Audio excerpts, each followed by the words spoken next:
And now, our feature presentation.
Hey guys, I'm Scarfy. I'm Naka.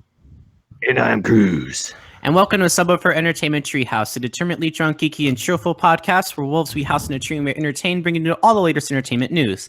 So it's a lot like a music appreciation class. We talk about what's going on in certain topics and see how people react to them in certain ways. That song that you were listening to was Atlas Rise by Metallica. I am so hoping that we don't get a copyright strike, but there you go. We're not going to. Calm down. Atlas, don't smite us. Yeah, I by the way, guys, I know it's a interesting topic to leave off on, but it's kind of hard when, the last song that we played was also from Metallica and we got blocked in like 183 countries. Well, that one is it's not an official release, I don't believe. It's not. Or at least it was not on their discography. It's like a I don't know if it was even on Garage Inc. I don't think it was. Mm-hmm. But like the unofficial stuff is a little sketchy because like if they've done it, they haven't officially released it. It's kind of like, right? I guess. But I don't know. I mean, sometimes the underground stuff is the best. Like one of the it was technically released, but it's not available on iTunes that I can find. But "Hate Me" or "Succubus" by Five Finger Death Punch. It's like one of their best songs, but it's not officially. I can't find it anywhere except YouTube. Yeah. But anyway, struggle. Anyway, so how is everyone doing today? Trying to avoid fires, trying to avoid life, trying to avoid not being part of Harvey Weinstein's sexcapades, even though that guy really has gone downhill. I mean, they were fucking.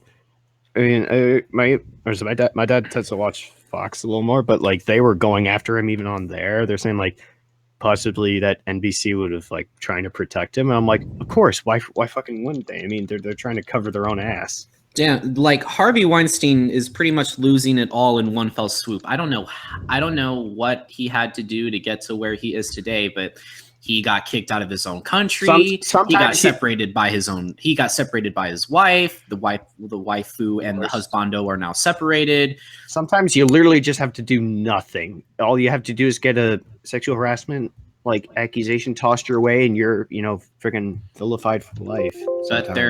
But they're being proven as factual. So I mean, it's worse when they're true. I mean, I don't have anything against them like if they're true, but like a lot of times like fucking. Like those could ruin reputations if they're false, but like if they're true, I mean, that makes it worse. Yeah.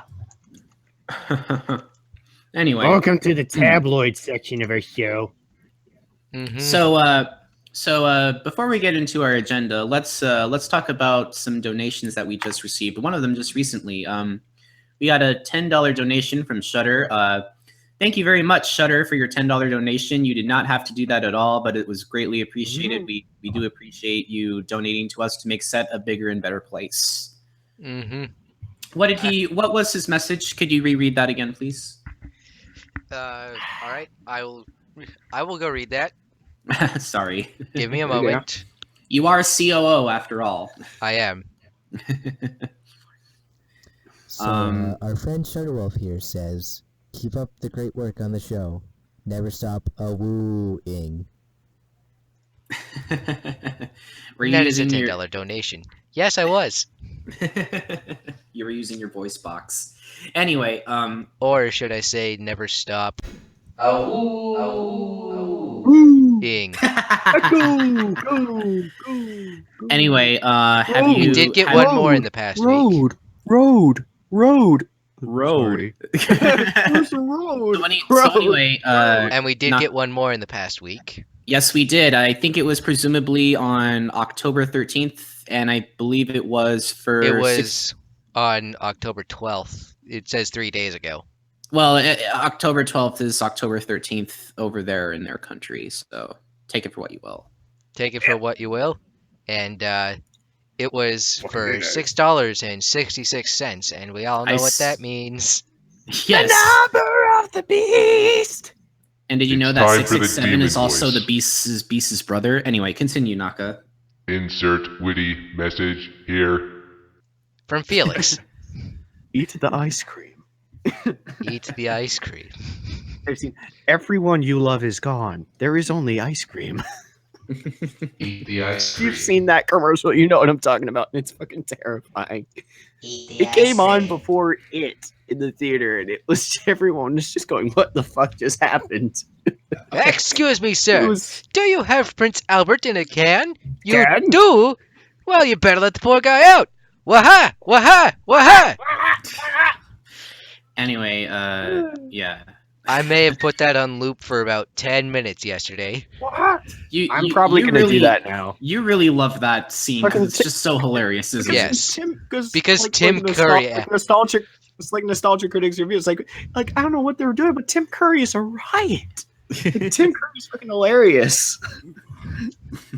It's not always trying to be scary, but He gave in 1,000,000%.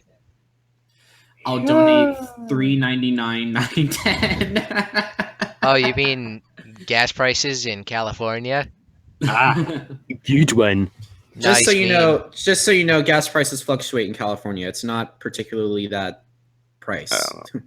Oh no, I mean, It also depends. It also depends on what gas station you go to as well. It's like the low to mid threes here. Fuck if I know. Yeah. It's a miss. Well, actually, what I have right now with me is a local, well, not local to me, but local to my family's spiced rum from Siesta Key. So all That's- those Good shit. So all those donations that we have saved up, I think we're gonna use that to our good advantage, aren't we, Naka? Yes. Yes. Yeah. As you know, as financially irresponsible as I would be pegged, of course, being a furry. You are our dear CFO. Krüz. That stands to reason, being a furry. However, my dad works with financial advising and has instilled me with those values of saving money when I need to. So I can assure you that I will be making sure that we use them wisely, and so that it will in ways that you will be able to see. You know, we'll have to think about it. We'll have to think about what to do, where to expand. But no. I am a California legislator. I'm going to raise your gas prices. I swear, all these different voice boxes that Naka has could be like a ride for Disneyland or something like that. It really could. That'd be really good, you know? Hey, Gary, you're getting a lot faster. Hey, Gary, you're getting a lot. Anyway, guys, we have stalled on long enough. Why don't we get into the You our think agenda I'm... for the night? Critical question, Miss Shutter. Is there a CIO? I think that's the combination of all three: CFO, COO, and CEO. What do you want to call them? CIO. You think Oh, no. I'm... stalling? Suck. Anyway, no, really. Let's get into We gotta the go. agenda with Krüz with music. Yes, music. He's complaining about metal shit, but let me tell you, remember that week when he had like all that pop bullshit? Yes. Yeah, this Yes. this is well in a to reference Who's also complaining of metal? to reference also Metallica for like our intro. Here comes revenge, just for you. But we're not going to start with metal. I'm going to start with something else. Speaking of voice stuff, it's going to be Boyz II Men, Under the Streetlight, straight out of Philly. Mm-hmm. Aside from that humorous Geico commercial with the pharmacy, which was actually pretty funny. Next. I love that commercial. I love it. This is diarrhea. Something like that. I hadn't heard much about Boyz II Men recently. It appears they have a new album, Under the Streetlight, scheduled for 10/20, but that's apparently tentative. We'll look to see if there's any updates. But for now, there are 3 songs available. One is 1,000 Miles Away. Not that other one. Fuck that song in particular. It's Wait. Which song? What are you talking about? the fucking one that goes, Oh, you mean if I could fall Yeah, into no. the sky? Fuck that If song. you think time could pass me by, 'cause you know I walked 1,000 and miles if I could just see you See, the thing tonight. is, it's barely good for the fucking meme. The fucking meme of the fucking, I don't know what it is, like You the mean character. It's like, You mean walk. Terry Crews singing the song. No, it's like a CGI character or something. Like, walking fast, and he's just like flailing around. Right. But yeah. But anyway, that's the song out of this And I need you. album that I miss you. I'm going to kill both of you in your sleep. I'm doing that for the meme. I hate that song. Please don't sue me. 1,000 Miles Away is the one I like best out of those. There's also Ladies Man and Why Do Fools Fall in Love. Sounds a bit, typical coming from an acapella romantic acapella group. I mean, it's not really. I'm not really a fan of this. Like this, the other ones, I didn't really like that much. But 1,000 Miles Away, at least the intro and the kind of I don't know what you call it, bass riff or singing of it, I thought was pretty cool. But yeah, I mean, this is an example of people who actually have talent versus people who just fucking rely on autotune to sound moderate. I kind of wonder if Naka's voice box has autotune, but I don't want to give that. No, I don't want to test. It does not. It does not, and thank God. Oh, thank God. Even Well, I I mean- wouldn't stand that shit. Fucking, which is kind of funny because I talk shit about autotune, but there's like one instance for like 5 seconds where Dragon Force used autotune, but it was literally just for the end of a song.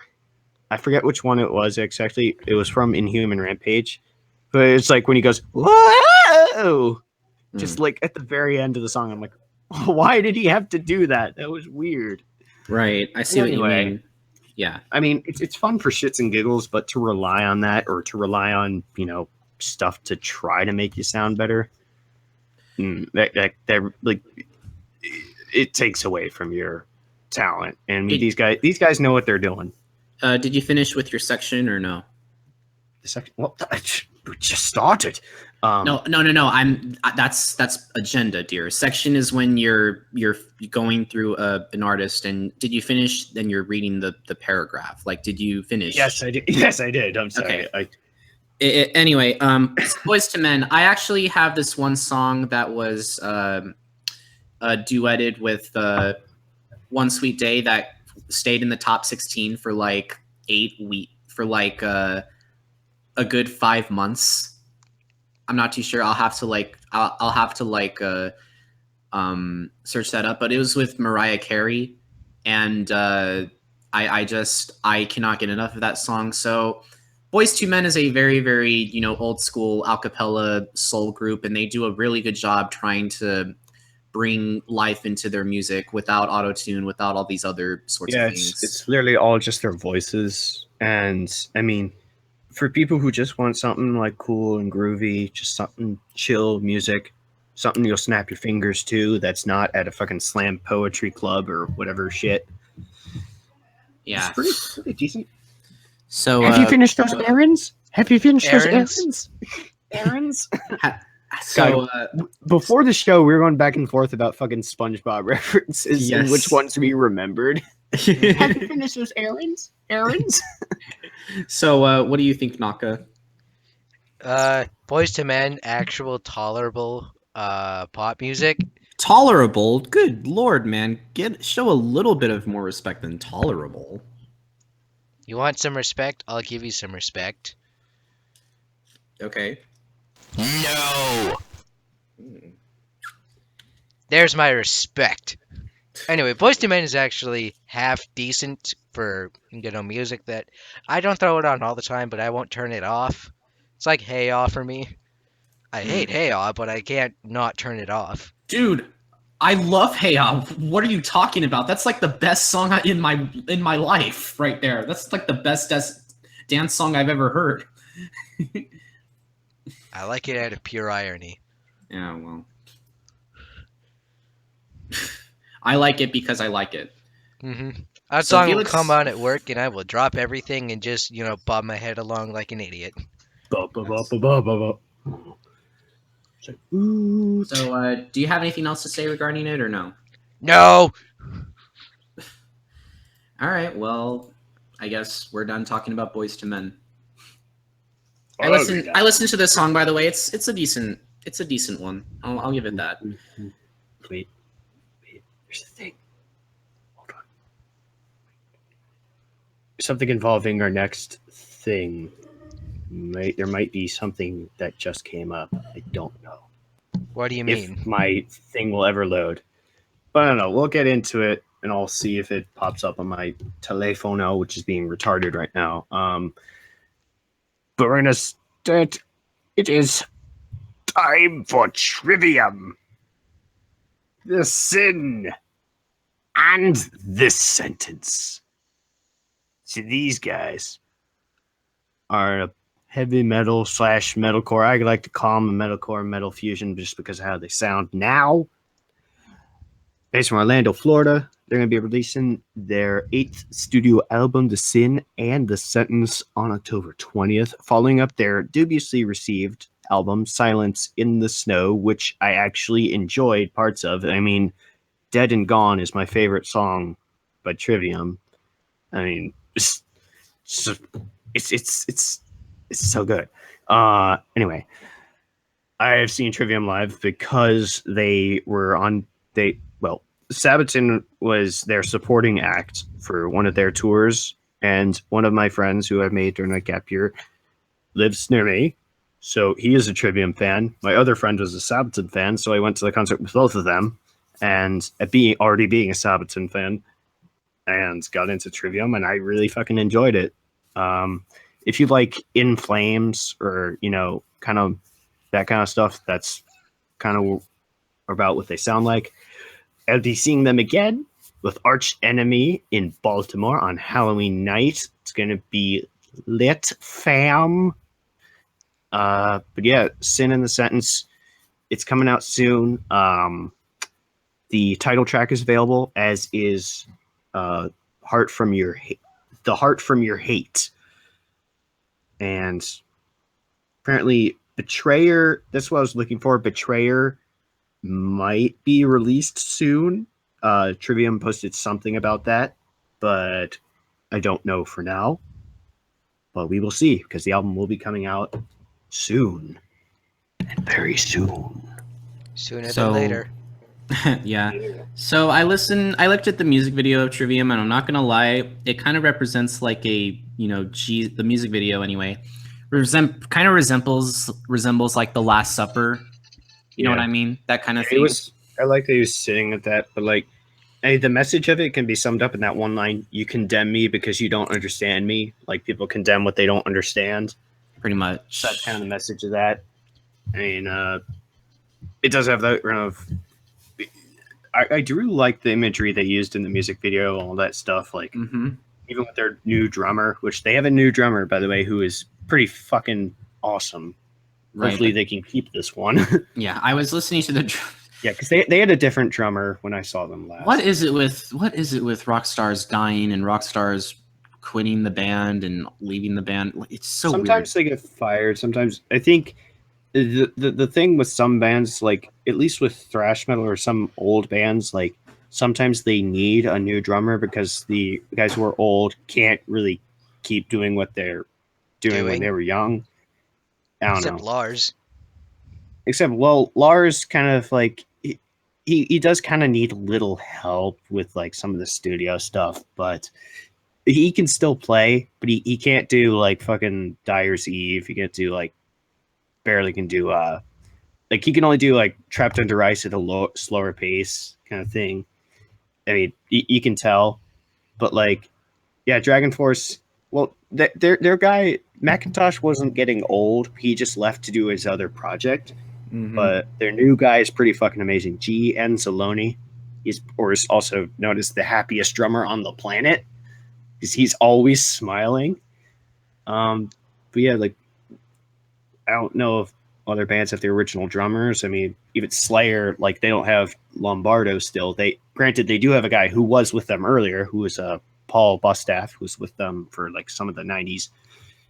But anyway, as far as Trivium goes, I think the core is Matt Heafy, who I've gotten to watch his streams. Like, he does streams of video games on podcast. I think his name is Kichi Chaos Reigns. It's a weird spelling, but yeah, he's a pretty cool guy. And I'm really excited to see the band again and to hear some of their other new stuff. Yeah, I don't have much to say about Trivium. I'm pretty sure they're a very good band. They sound legit. What do you think, Naka? Well, as a fan of metalcore and metal, I haven't listened too much to Trivium, but this might be a starting point. Not their old stuff, their new stuff, and then venture into the old. But yeah, they're pretty good.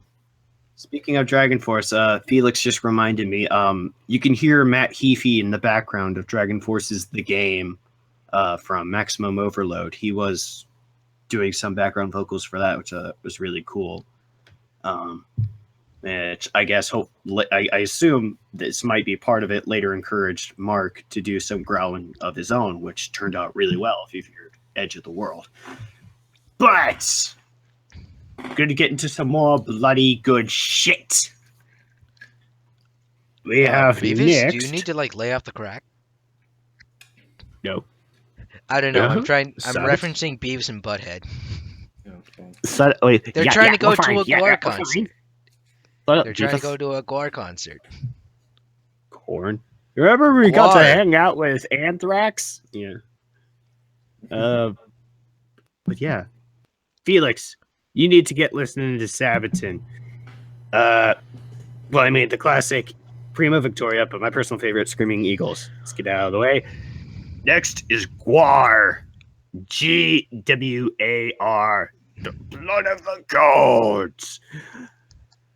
Whew. Following the death of frontman Dave Brockie, better known by his stage name Odorous Odungus, bassist Michael Bishop, Blothar, formerly Beefcake the Mighty, which is the stage name that the new bassist Jameson Land has taken over, taking over vocal duties with great results. Granted, it's not the same guy, but he sounds pretty similar. It's got the band still has the same vibe to it. So, I mean, you're not really missing a whole lot.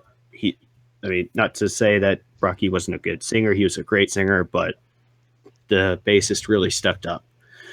If you've never heard of them, they are something otherworldly, at least as their lore goes. They don full foam battle armor, monster costumes, helmets, weapons, like fake blood, shit, whatever, fucking ridiculous ass costumes. They make Slipknot look like child's play in terms of like costumes and shit. Beyond their eye-catching appearance, their music is actually legit. It's pretty damn good stuff. It's like it's pretty fast, solid metal. I don't know how to describe it. But you just have to listen to it and to understand it and see some of the album artwork to get a feel for like what they are. But the song El Presidente, and I guess I'm pretty sure you can assume who that refers to, has been linked also with Fuck This Place being available. The album will be crashing down to earth on 10/20. Oh, and there's also going to be a cover of AC/DC's If You Want Blood, You've Got It on there too, which should be awesome. So yeah, I'm just gonna go ahead and say I was looking at the music video. It doesn't have much to offer, but in terms of lyrics, ooh my god, it's so politically. Yeah, it's so incorrect. See, the thing is with this band, like they spare nobody's feelings with. I mean, in terms of like, there is literally no mercy lyrics, in this song. Aggressive lyrics, like, I mean. They're fucking like their backstory is kind of fucking interesting. It's like if you ever thought of like any fucking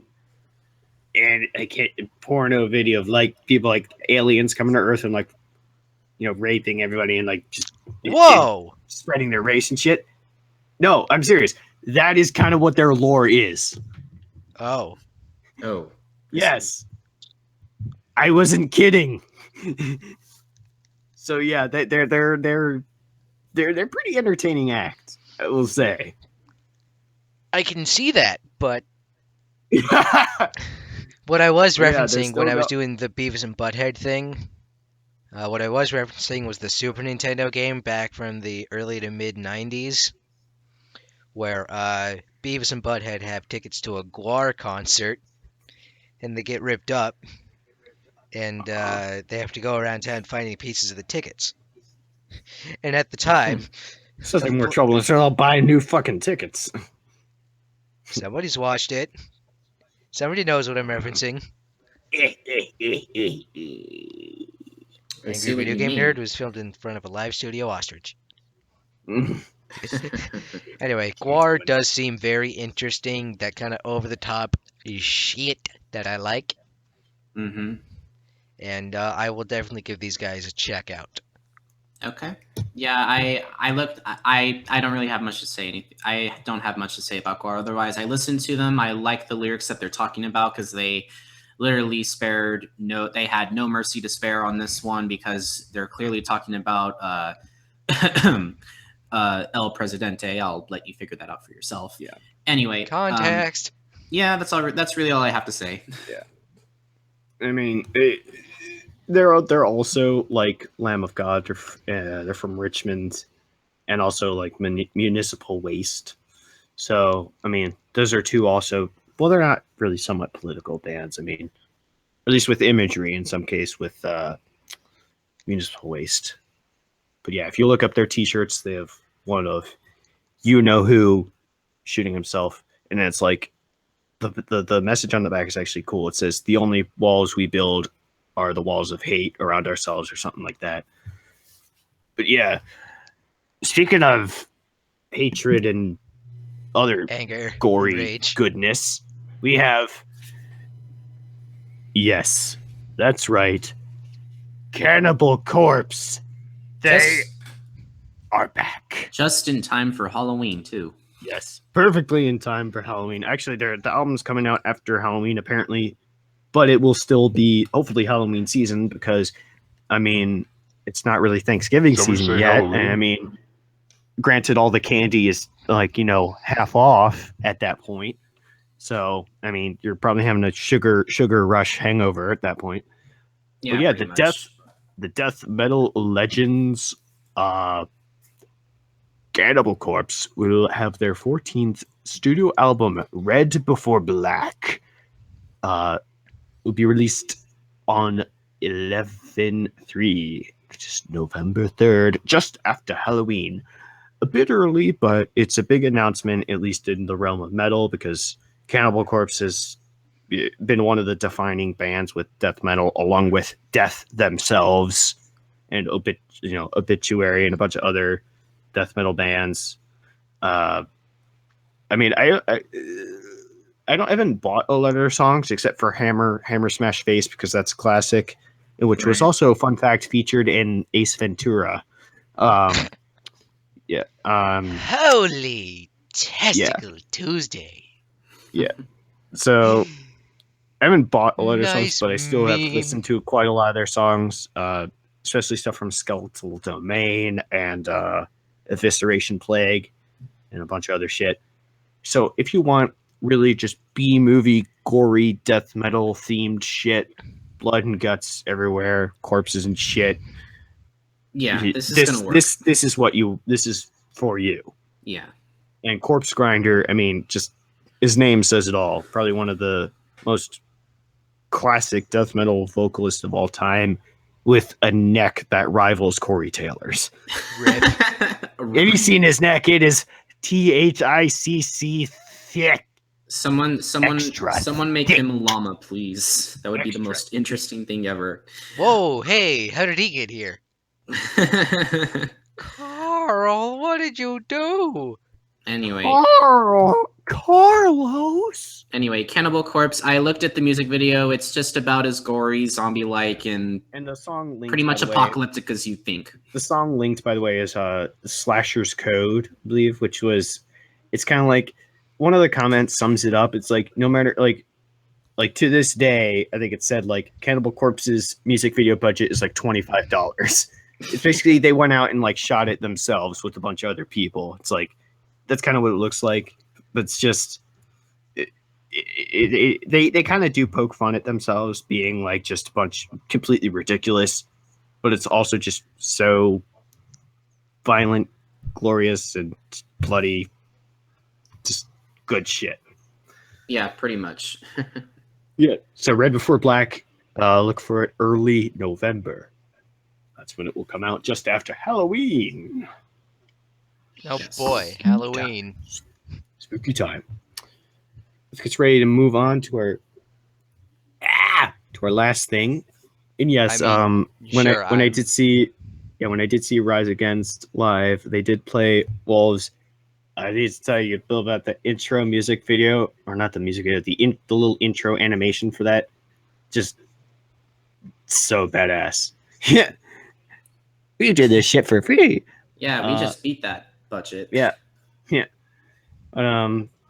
Last thing, probably a big announcement. It's Green Day.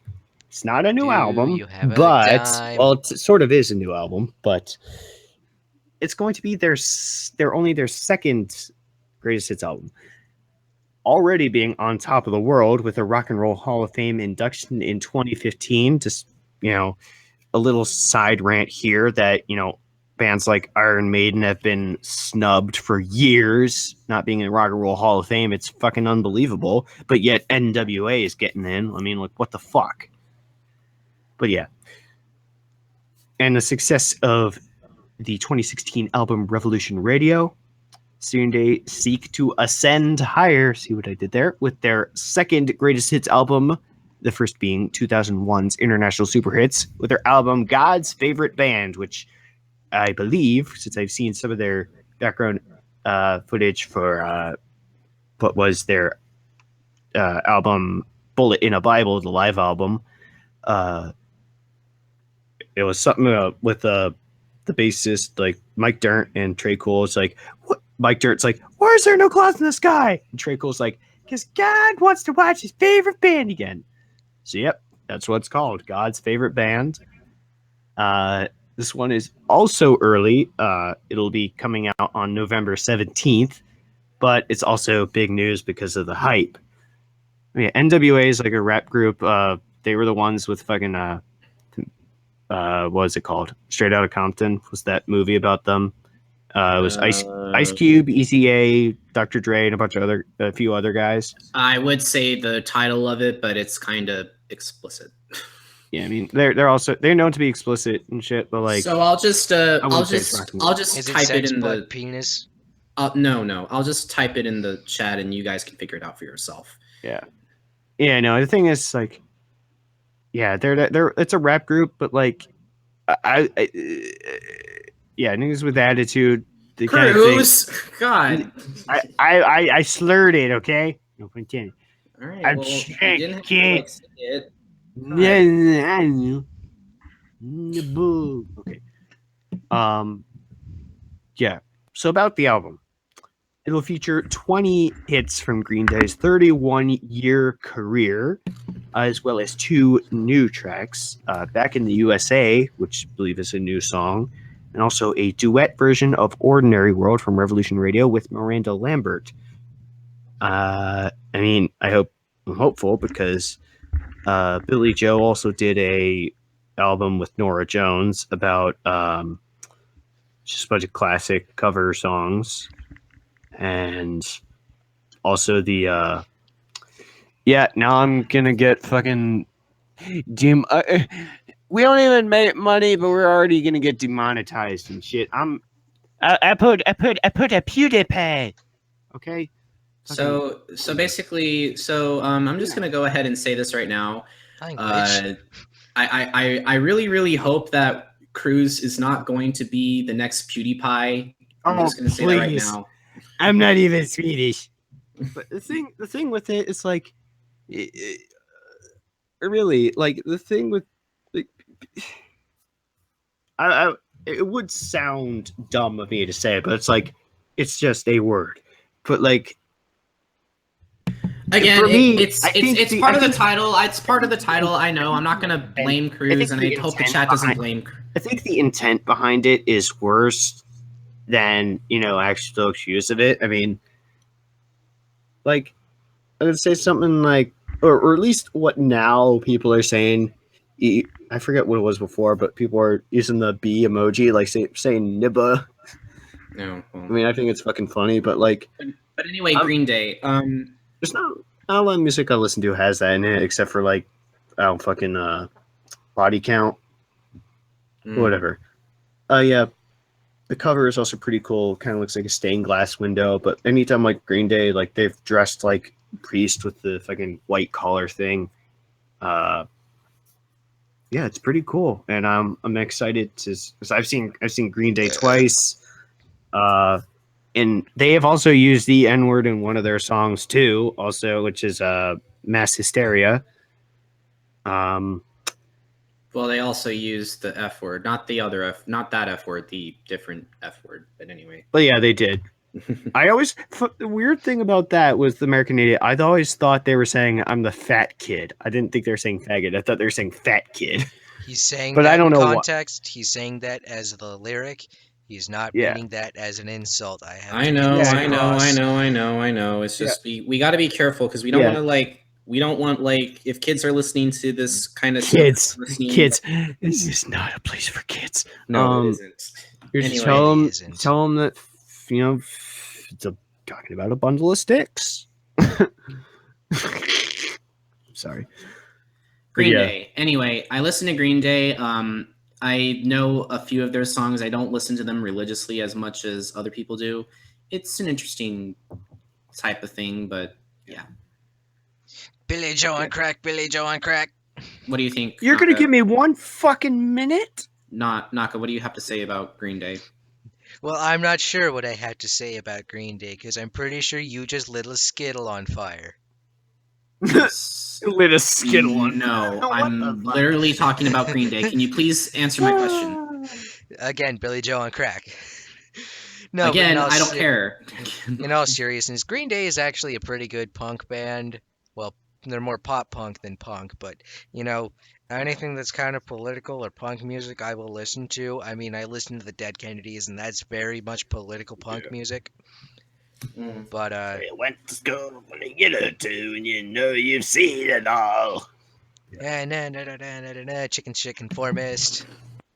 I don't know the rest of the words.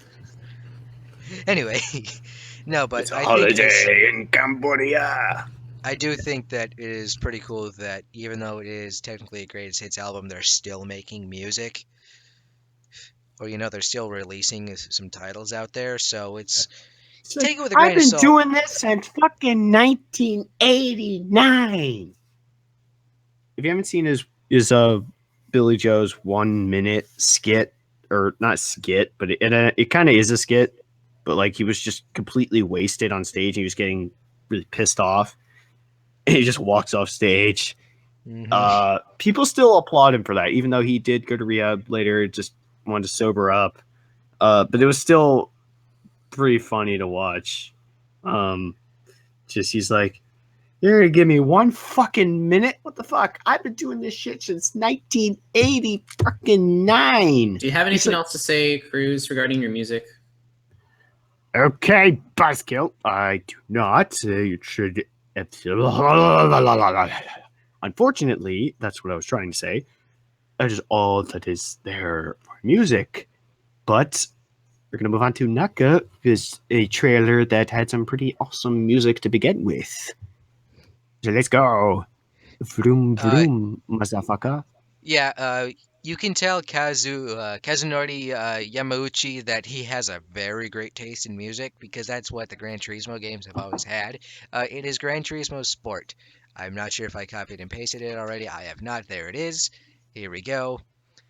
There she is. It does have it. Basically, I want to get something out of the way. If you do buy this game, you have to connect to the internet to save your progress. Just so the same thing happened with Need for Speed. That is kind of. I'm not gonna lie. That's kind of lame. It would piss me off so much when I was just in the middle of completing a mission for Need for Speed, and that would say migrating host, and I'm like, well, fuck, that means all my progress is for nothing. Mm-hmm. Son of a bitch. You might as well just have the entire game better be connected or something like that. I don't know. I mean, they're trying to push for more esports oriented stuff, so I can understand why they do it. That's just lame. It's like it's still a big deal to connect to the internet. Like, I don't know. Hey, blame Polyphony and Sony. Don't yell at me. I'm not yelling at you, but continue. It sounds like. But the online-oriented racing game is now has VR support, and for the first time, it's also in 4K. This is the first Gran Turismo title on the PS4, and Yamauchi also defines this as the start of the second generation of Gran Turismo games because he thinks very highly of them, and he's got a right to. They're fantastic. Yeah, I did notice that. I think this was at least, I assume this was like more of a cinematic trailer, but nonetheless, it looked fucking gorgeous.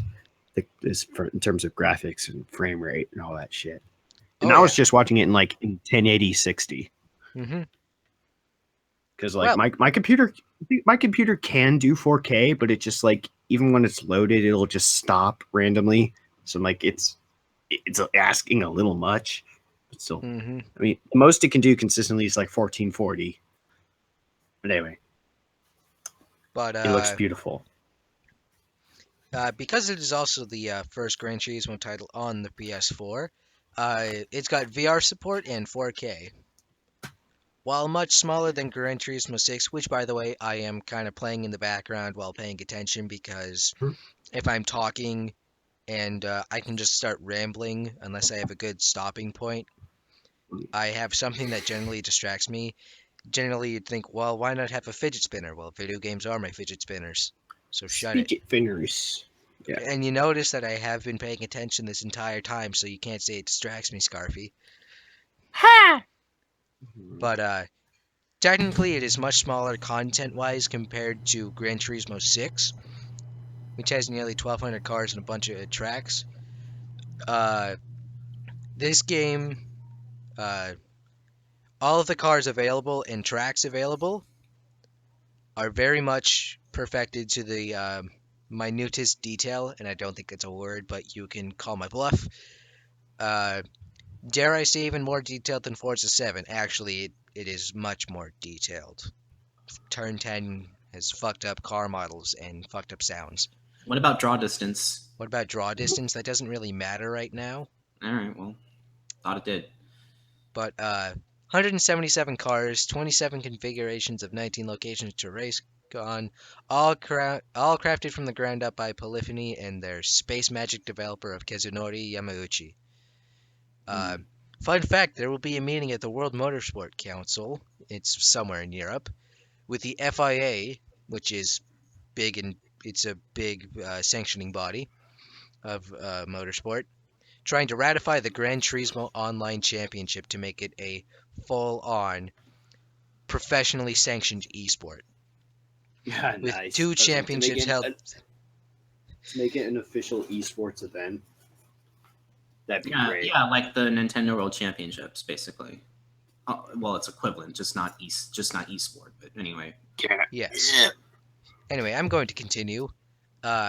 With 2 championships held throughout the year: the Nations Cup, where players represent their country, and the Manufacturers Cup, where players represent their favorite car manufacturer. Duh. Hashtag Team Subaru. Those two will both have esport components, along with GT Academy, which is basically, ever since Gran Turismo 5, the top players of Gran Turismo 5 and 6 were invited to something special called GT Academy, where you learned to drive full-on race cars. And these people who grew up playing video games are now in professional racing series, giving good results. Awesome. Don't say video games didn't get you anywhere. Yeah, don't say they are educational. Well, yeah, I mean, have you played Super Mario 64? It actually, when you playing it, it actually increases the brain of imaginative thinking. Mm-hmm.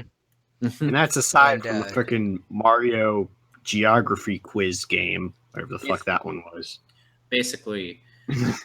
Anything else to say regarding this, Snaka? The VR system, which I have demoed even though I don't have a PS4, because thank you PAX West and thank you Sony for having Gran Turismo Sport and like a bunch of rigs there. And they had 2 VR rigs, and it was very natural. Everything looked pretty good for VR standards. It wasn't clunky, it wasn't arbitrary, it was natural feeling. It felt like so you is that actually like you in get a to car. look around like Yes. in the cockpit, drive? Basically. Look around at everything. I mean, you can look behind you, you can look in front of you, all of that. That would be a pretty interesting way to try to race. I would love to try that at least. Of course, I don't know if I'm going to be able to do this game because I don't have a PS4. But Did still, you already announce its release it date? looks like No, a I beautiful haven't. game. Okay, we'll continue. I keep getting interrupted. And Well, I should blame know Chris. that He this keeps game is going to be interrupting you. great. I should know that It's this not my game's going to be fault. great. Yeah. Yes, it is. I should know that this game's going to be great because I demoed it at PAX. And honestly, this is coming from somebody who's played Forza all their life. I prefer Gran Turismo Sport over Forza 7 right now. But this, I kind of wish I had a PS4 because October 17th, which is 2 days from now, cannot come soon enough. So I'll just go ahead and name my three gripes now that you kind of mentioned them. The first off is that when I'm looking at the trailer for Gran Turismo Sport, it doesn't even look like. I'm really surprised that they're actually using an orchestral score to present their trailer as opposed to like, you know, typical music that they use for like racing cars, like rock music or whatever. Oh no, whatever that's what Polyphony has always done. I know. So the fact that they actually went from different music to actually use orchestral sounding is just crazy. I really love it. Unfortunately, I do have 2 gripes with this game. Oh, here we go. One is that it's not available on PSVR. Now, I have no problem with virtual reality. If people want to get on that thing, that's fine. I have no problem with that. But I should also mention, I don't see anyone with a PSVR, so I don't understand why anyone would want to spend $300, which is pretty much the same thing as a console, just to play this game. I mean, you don't need PSVR. I would think. I know you don't need it, but like, I still don't see anyone who buys it.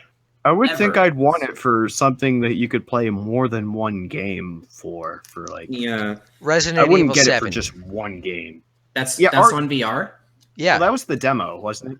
no, the there's whole a game full on there? game. There's a I the believe whole it game is is on there. full VR. Like, I thought it was just the demo. I've never met one person who has a PlayStation VR. I've just never met anyone who has a VR. Well, then you need to meet different people. I do meet different people every single day. Yeah, well, some of them on Grindr. No, I'm just kidding.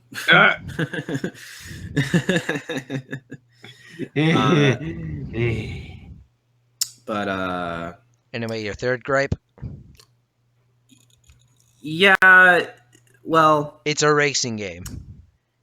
Well, I mean, I can't really say it's my third gripe. I guess I only had 2. Well, I guess my third gripe is that you have to be on internet in order to save your progress. And for that, connecting to the internet, as I've seen before in my life, is still a really, really, really big deal.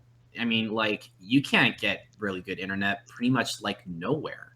I mean, you can if you pay a lot of money, but to pay a lot of money for internet and to pay and to get a game in order to save, you have to like connect to the internet in order to save. You might as well just made the game playable only online. I mean, I don't know.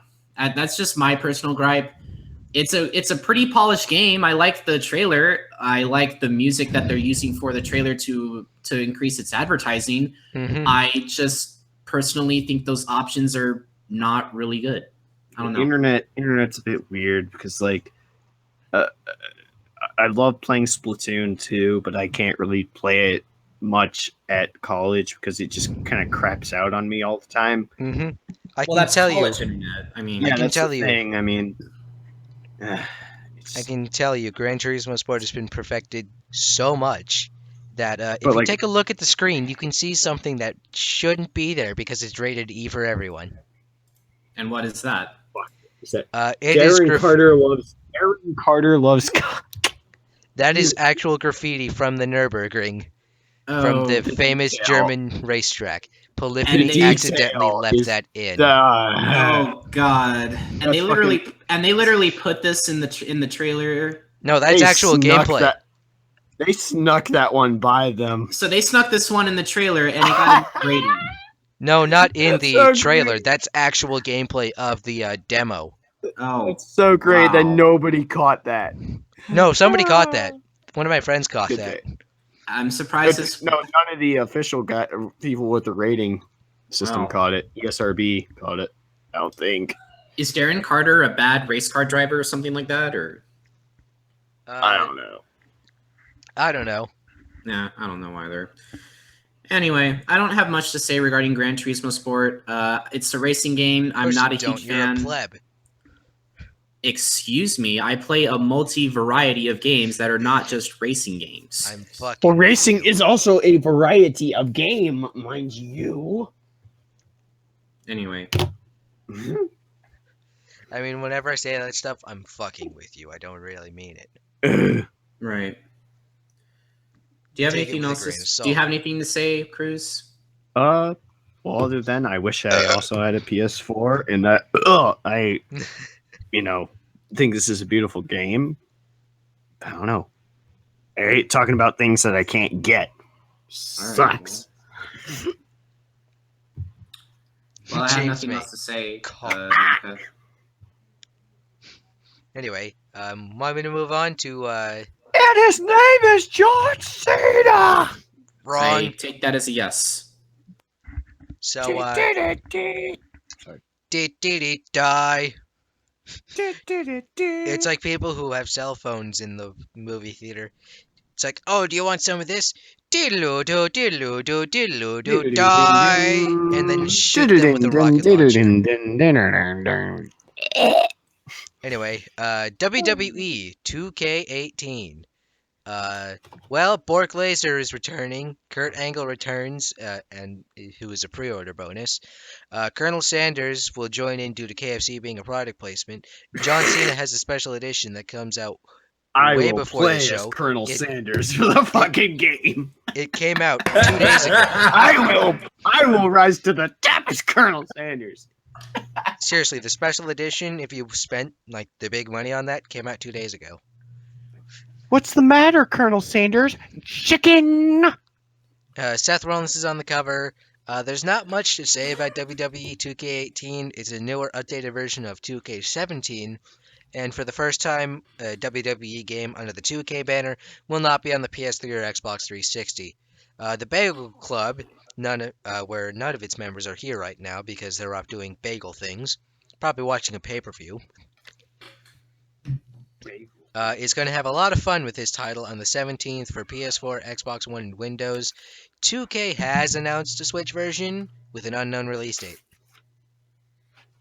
Okay, so WWE 2K18. My brothers used to play this on the Xbox One like all the time.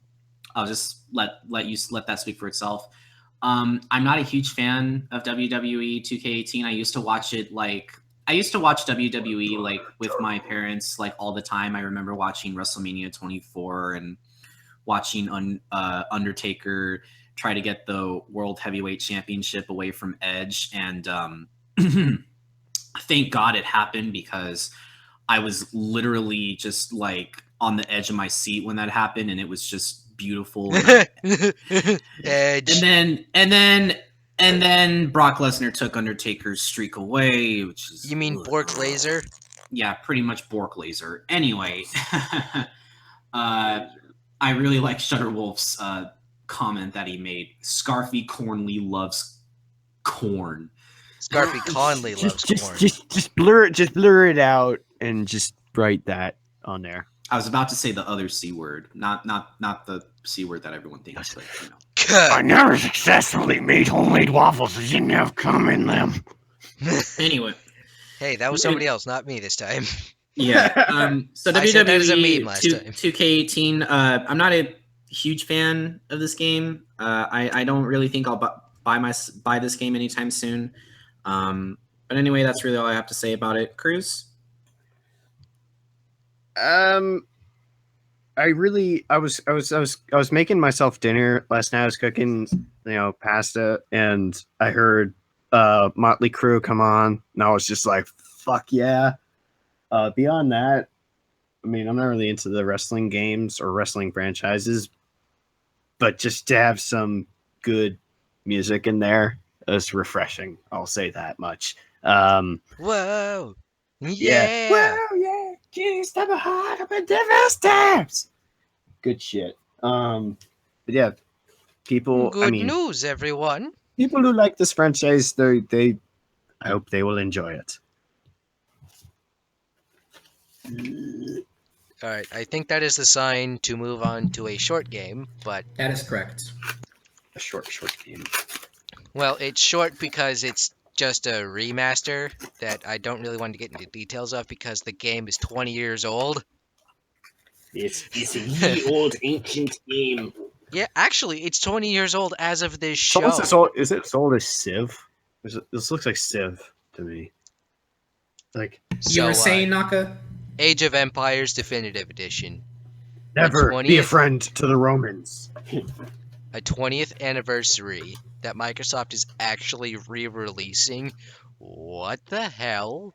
This is a first for them. Other than releasing Halo 3 out onto Xbox One's backwards compatibility list on its 10th anniversary, this is the first I've seen of a full-on remaster re-release. 20 years to the day. This game was released on Windows. Now, No wonder it'll be that's why it was released- posted on Windows. Yeah. Jeez. Now, however, this remastered version will now have new graphics, 4K support, a remastered soundtrack, and some gameplay improvements that releases on the 19th of October for Windows. So, if anyone played Age of Empires on the PC, like the original when Windows was just starting out, this game is for you. I'm still waiting on a remake of Total Annihilation, which still hasn't come. Don't know when it's going to. Probably won't. But if you're looking for a game, I think this is the game for you guys. I looked at the comparison between the original graphics and these graphics. They look very much more polished. The music is a lot more well done with orchestrated soundtracks, so I'm very surprised on that one. And yeah, I mean, it's not a PC game I'm looking forward to running out and getting, but if it's something that you guys are interested in, this game is for you. What do you have to say, Krüz?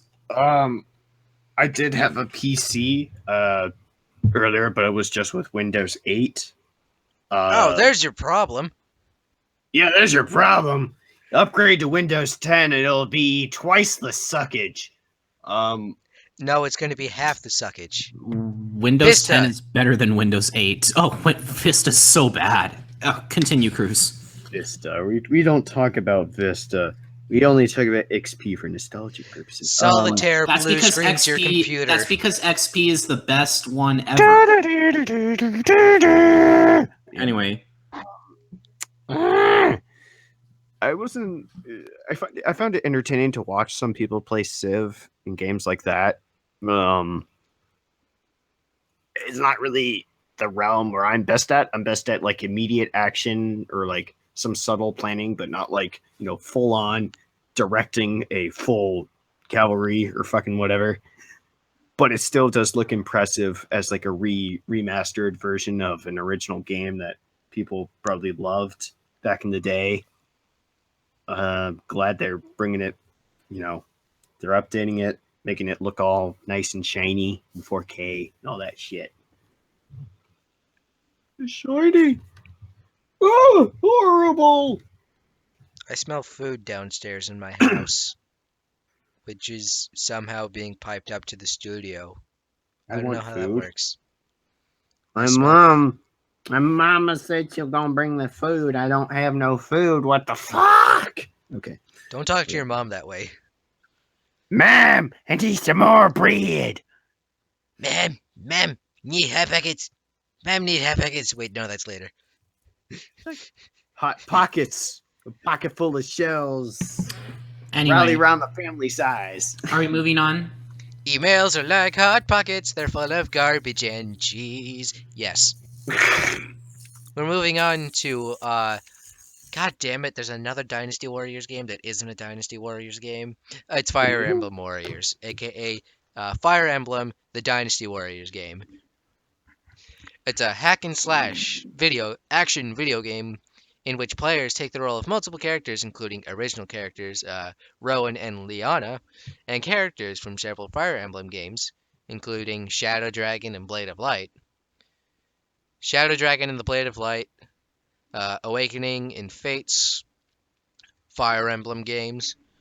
The player fights through hordes of enemies, accomplishing specific goals to beat maps, in addition to hack and slash combat in open areas, similar, aka identical, to the Dynasty Warriors series. Gameplay includes the ability to give tactical commands to units in the spirit of the Fire Emblem series. The weapons triangle, axes beat lances, lances beat swords, and swords beat axes, from Fire Emblem games appears, resulting in players having to make careful decisions on what units attack which enemies. In addition to axes, lances, and swords, 3 neutral weapon types appear: bows, tomes, and dragonstones. When characters assist, heal, or fight alongside each other in battle, their bond strengthens. Like in Fire Emblem games, if 2 characters' bond increases enough, a support conversation will be unlocked. The game will also utilize existing and future Fire Emblem amiibo figurines, which give weapons related to the character represented by the amiibo that it is used. It comes out on the new Nintendo 3DS and the Nintendo Switch on the 20th of October. Wow, this is such a big surprise to me, and I'm so happy that I can now share this information with you, my best friend in the whole world. Can we have a golf clap for that? Yeah, I'm sorry. I'm sorry, Naka, but you sounded very uninterested reading this paragraph. Can you tell me why? It's I'm set not up a a fan lot of to put- Dynasty Warriors, and the fact that there have been so many spin-offs of Dynasty Warriors. Hyrule Warriors. Okay, so why is that a bad name thing, one. though? Because there's What? 1,000 Dynasty Warriors games aside from the spin-offs, and then there's 1,000 Dynasty Warriors spin-offs. There's 2,000 games all relating to one franchise. Dynasty Warriors. It's the same thing with Final Fantasy, but Final Fantasy actually has some interesting shit to it. No. Just as long as you're not playing Final Fantasy All the Bravest, it is literally microtransactions the game. But anyway, what do you have? Regarding Fire Emblem Warriors, it's not a game that I can really buy, and it's not a game I'm really interested in buying. It comes out on the new Nintendo 3DS, which I do have, but I tried playing Fire Emblem. I just can't get into it. I was never a big fan of it, especially if only because of the permadeath. I would literally have to look up a guide to see what I'm getting into. But yeah, that's really all I have to say regarding Fire Emblem Warriors. So, Krüz, what do you have to say regarding this? I think I'm kind of on the same boat as you, Scarfy, with like getting into the game. I've never played the actual game, but I am that asshole that plays Roy in Melee and will spam the up B, and I can still beat you. Yeah, sure. And spam you into oblivion. I mean, though I main as Ouija, and I will wreck you as Ouija. And the wrath of Ouija is pan you. But I like the characters are cool. But as far as the gameplay, I don't really think it's really my thing. And I don't also want to just sound bored. But that's kind of the reality of the situation, unfortunately, with this game. Anyway, Naka, what do you have to say regarding Fire Emblem Warriors? Because I know you sound very uninterested just because you don't like Dynasty Warriors. I don't like Dynasty Warriors, and I cannot get into Fire Emblem. If you want somebody who's a little more excited about Fire Emblem, you should talk to my sister. Oh, does she even have a 3DS? She has a new 3DS, and she likes the Fire Emblem games so much that she will do multiple playthroughs of them. All right, well, So can we stop talking like a robot and start talking like I don't know. Let me think. Clever transition. I have a. How would you like to suck my balls? I have a little Mr. comment. Garrison? I have a little comment about this. What did you say? Apparently, the German translation of this title is rectal tear. I will say that much. Apparently, that's what the German translation thing is. Just I think you know what we're talking about now. Yeah. Just put the game. Just talk about the game. All right. I'm gonna do a voice for this. South Park: The Fractured But Whole. The South Park: The Fractured But Whole is an upcoming role-playing video game developed and published by Ubisoft in collaboration with South Park Digital Studios. This sequel to South Park: The Stick of Truth is based on the American adult animated television series South Park and written by series creators Trey Parker and Matt Stone. It is set to release worldwide for Microsoft Windows, PlayStation 4, and Xbox One on October 17th, 2017. South Park: The Fractured But Whole will feature 12 superhero classes: Brutalist, Blaster, Speedster, Elementalist, Gadgeteer, Mystic, Cyborg, Psychic, Assassin, Commander, Netherborn, and Karate Kid. Unlike the Stick of Truth, the game allows the player to choose their gender of the character, which will affect how other characters react to the player. The Fractured But Whole also features race customization, which is jokingly labeled as a difficulty level. While it doesn't affect combat difficulty, it's basically how the player talks to other characters and the amount of money the player receives. So pretty much, it's the racist meter. Oh God, that's so bad. It's Trey Parker and Matt. It's Trey Parker and Matt Stone. Though. I know, that's just so bad. It's like if you're and the thing with the farting unicorn. if you're black, that must mean that it's the worst. It's literally the worst race to figure that out all by yourself, dude. Difficulty to be, but if you're white, you have it so much easier. Which is how people react to your character in the game. That is, I'm not gonna lie, that is really hilarious. Continue, Naka. I'm already liking this game. Just continue. Alright, I'm gonna put my Rob Schneider trailer voice. The Fractured But Whole takes place after the events of South Park: The Stick of Truth. The children begin a new adventure, again set in the town of South Park, in the Colorado Rocky Mountains. This time becoming role-playing superheroes. However, a falling out over Cartman's planned film franchise splinters the boys into two groups. Those who side with Cartman join Coon and Friends, while rival group Freedom Pals, led by Mysterion, call for their own franchise, starting a civil war between the two groups. The player again controls the new kid, though now has the option of choosing the gender of the new kid. Wow, good job me for proofreading. Fun fact, the ESRB won't allow the word butthole in a title, so that's why it's titled Fracture But, 1T, Hole, WHOLE. Yes. For a season of South Park rolled into one game, it releases on the 17th of October for Windows, PS4, and Xbox One. Rob Schneider, da derp da der da diddly tum tum, rated PG-13. So does that mean that we have to quit the Twitter? Kappa. Anyway, I'm just gonna say right now, South Park. I always wanted to play the first Stick of Truth because I heard that game was actually really, really good. It was fucking funny. Like it's funny. It's really fart good. randomly. Just go. Yeah, it's amazing. And then like you're fighting a bunch of Nazi zombies, and it's so hilarious. And they all talk like Hitler, and it's just it's so funny. And as I said, apparently, according to Outside Xbox, one of their guys, they looked the trailer, not the trailer, the title for the game in German translated to rectal tear. I don't know how that would sound in German, but I imagine they had to translate it for their language because we had to do butthole, but they could just apparently be rectal. I'm just gonna let you guys know. Interesting bit of trivia: the Stick of Truth, like the North American version, that's the uncensored version. In Europe, Nope. That's censored. Nope. Like, European is a big nope when it comes to South Park. It doesn't make any sense. But North America did not care about censorship when it came to South Park, apparently. So fuck censorship. In I particular. know. Fuck censorship in particular. That's really all I have to say. But I always wanted to play the first South Park, but I don't.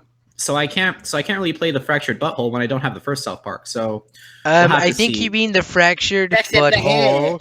Whatever. But anyway, what are you planning on thinking about getting this game, Krüz? Did you play Stick of Truth? I did not. I saw gameplay of it, which looks pretty fucking hilarious. But I think I might be able to get this later because I literally just got The Evil Within 2, which is pretty nice follow up to the original so far. I'll have to save back up to get another game, but we'll see. I like South Park. I should watch more, but I don't always get the chance to do that. But I figured I think based on that I like South Park, I'll probably like this game too because it looks pretty fucking funny. Wait, America censors Call of Duty? I beg to differ. I believe it's the other way around. UK censors Call of Duty if there's like if there's like a swastika in there. Unless of course you're Wolfenstein. I mean that's a whole different story. Yeah. Fun fact, actually, the new Call of Duty World War II is just going to have a zombies mode. It's not called Nazi zombies anymore, and there's not going to be they're not going to be showing any swastika. I believe they're not going to be showing any swastikas. I mean, even though the hammer and sickle of the Soviet Union ended up being, resulting in the deaths of millions of more people than the Third Reich ever killed, but let's ignore facts. Just had to put that in there. Why is that exactly? I'm not sure. It's something to do with history and Germany being weird. It's not explicit. Like the hammer and sickle is not explicitly related to Stalinism or like whatever, like the purges that killed millions of people.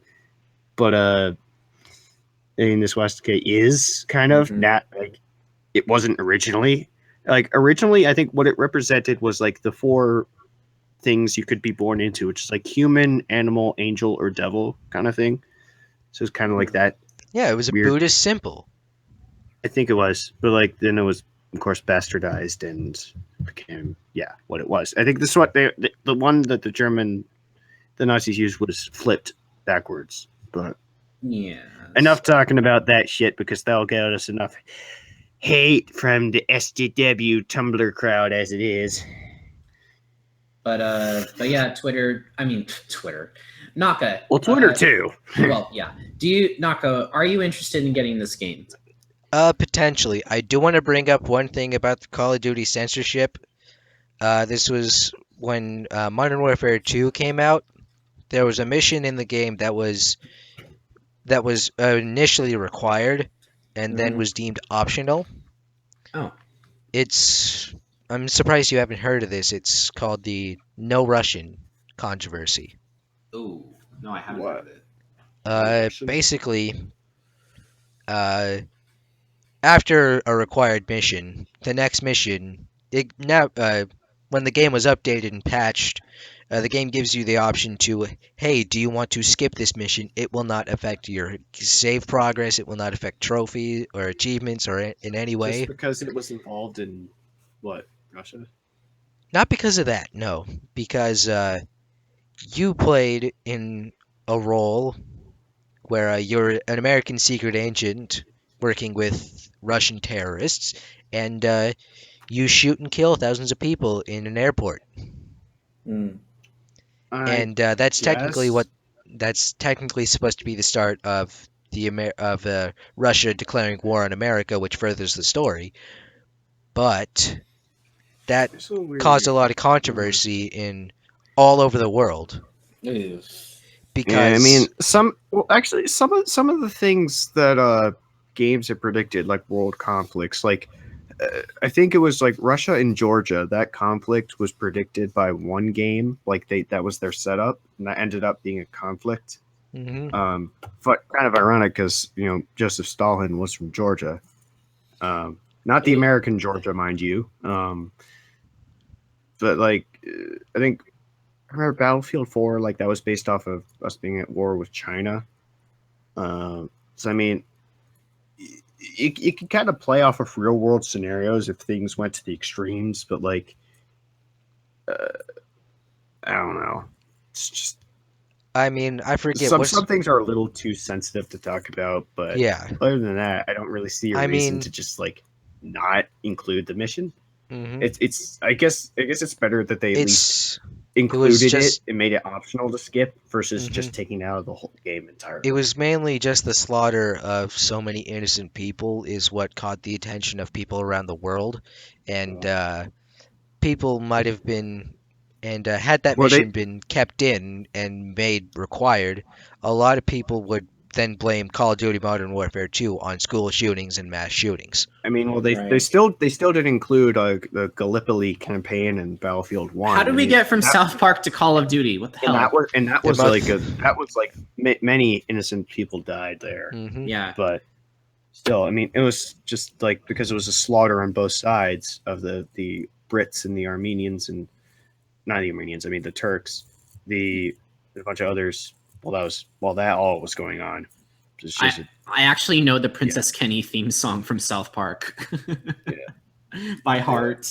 I feel so bad. Do you want me to sing it? No. Well, might as well. Fuck if I know. All right. Well, that's all I have to say regarding South Park. Yeah, I think we're might as well be done. I don't know. Anyway, I might go pick it up. I am saving up for Forza Motorsport 7, however, and a couple other things. So it's definitely up on the list of games that I'm probably going to get. So, yeah. Okay. Anyway, transition into movies with Scarfy, because that's all for games this week. You remembered. Anyway. Okay, so we do have some movie news. In a stunning turn of events, it seems that a disappointing decision has been made. Disney has now decided to take their next film coming out in 2020, Gigantic, and scrap it. That is, put it back on the shelf. I discussed this with Joaquin Baldwin, an animator at Disney Animation Studios. An animator at Zootopia Studios. I almost said Zootopia Studios, yeah. That's basically, that's the only reason he was there. Who worked on animated films such as Frozen, Big Hero 6, Zootopia, and Moana, and had this to say to me, and what do you mean, ew? Frozen. Yeah, Frozen. I like the other movies, but anyway. Yeah. We all did. We don't talk about that other one. It had story problems since the very beginning. They changed a lot many times, but it was just different and not better, unquote. Later, it was reported that a different Disney film that people would spend more time on would be taking its place and released in 2020. What the film is and what the exact date is, we'll have to wait and find out. I guess the biggest problem with this being canceled is that in Zootopia, we had a visual joke in the movie that the film would be next to be released after Wreck-It Ralph 2, where the characters are anthropomorphic. Unfortunately, it just wasn't meant to be, but I find it interesting in that we got to see something that never saw the light of day in terms of an Easter egg, and that Zootopia is part of the trivia. Either way, it is disappointing, but who knows, maybe it was for the best. What do you guys have to say regarding this? Honestly, if you want my honest opinion about this, I don't really care about Jack and the Beanstalk. Yeah, but that's just my 2 cents. They did a movie of that, which sucked. I never saw it because I was just like, the only thing I liked in the movie was the trailer. Here comes the thunder. Yeah, I like that. Yes, I also did get to. I didn't talk to him about movies, but I did get to hang out with Joe Keen at Anthrocon at least last year. Joaquin. Joe. I just call him Joe, just because I can. If you're watching this, I love you, man. It's tough sometimes getting stories right, and I mean, I guess what he was saying is like they just kept trying new ideas, and it just kept, nothing was, actually getting better. But hopefully, I guess this means that they're not scrapping it entirely, that they're just, putting it on hold. But I guess they might be working on other stuff in the meantime then. Yeah, they got to switch shit around. Priorities and deadlines have to be met, dude. Yeah, pretty much. I am excited for Wreck-It Ralph 2, which has a new title, by the way. Ralph Breaks the Internet. Yeah. Unfortunately, it doesn't. Unfortunately, it doesn't really roll off the tongue. But Wreck-It Ralph 2, Ralph Breaks the Internet. yeah. How about Wreck-It Ralph Breaks the Internet? As long as that's pretty much what it's called. But as long as it has Wreck-It Ralph in it, that's all we care about. It's just going to have an obligatory Sonic cameo again. By the way, Joaquin Baldwin actually told me that the reason why they could not get Mario was because Nintendo did not want Mario to put. Well, yeah. I mean, how do you think they got Bowser in Wreck-It Ralph? They had to pay Nintendo quite a bit of money to get that. Mm-hmm. I guess they didn't want their. I guess they just couldn't have their. They don't want another Mario Brothers movie. I guess not. Anyway, sad news, but I guess we can move on to our films that are coming out of the week. Ooh, I like this. The title kind of reminded me of another film, which is also kind of about a killer, the Iceman. Just to clarify, I actually wrote this before, like probably during the week, and I look at the reviews now, and they're not really that great. So, oops. Yeah. So this is kind of a dated. This next movie that I'm about to announce is a little dated, so just bear in mind with me. Just be completely real. I'm just gonna read what I have. Wait, this movie is getting good reviews. Yeah, right. Let me look up the director. I'm sure he's wrong. Wow, I'm very surprised indeed. The Snowman is an upcoming 2017 British crime thriller film directed by Thomas Alfredson and written by Hossein Amini and Peter Strahan. The film stars Michael Fassbender, Rebecca Ferguson, Charlotte Gainsbourg, Val Kilmer, and J.K. Simmons. Yeah. On my fucking time, I get it. Director Not of the fucking tempo. Get the fuck out of my sight before I fucking demolish you. Combustible lemons. Acclaimed Tinker Tailor Soldier Spy. Thomas Alfredson, a Norwegian novel of the same. Did I just say Spider-Man 2? I got that. Okay. The same name written by Joe Nesbo, which tells the story about Harry Hull, an elite crime squad's lead detective who investigates the disappearance of a victim on the first snow of winter, which confirms an elusive serial killer nicknamed the Snowman. That may be active again. With the help of a brilliant recruit, the detective must connect decades-old cases to the brutal new one if he hopes to outwit the unthinkable evil before the next snowfall. At first glance, I only thought that this movie was going to be your regular horror film. On the contrary, not only did I get the genre wrong, but I also am surprised that a director of a moderately known movie is directing this, which I really thought was a supernatural at first. Despite these facts, this is the film that I am the least interested in and out of this week of all films that will soon be discussed. Well, actually another one, but we'll get into that one later. However, maybe this is a film for you guys. Yeah, right. The film recently released on October, Friday the 13th in the UK, at least someone has a brain, and will be released in the US on October 20th. I don't really have much to say regarding this movie. Yuck. I don't know.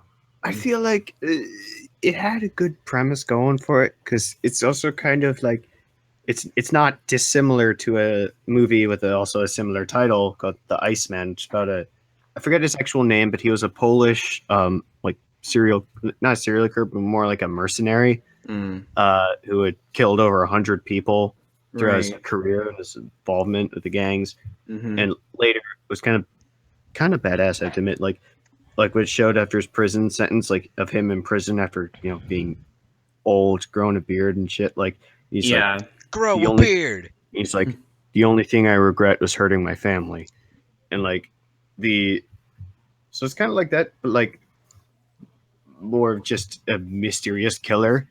I kind of like the aspect, like the aspect, like he just cuts off their heads and like sticks them on a snowman body.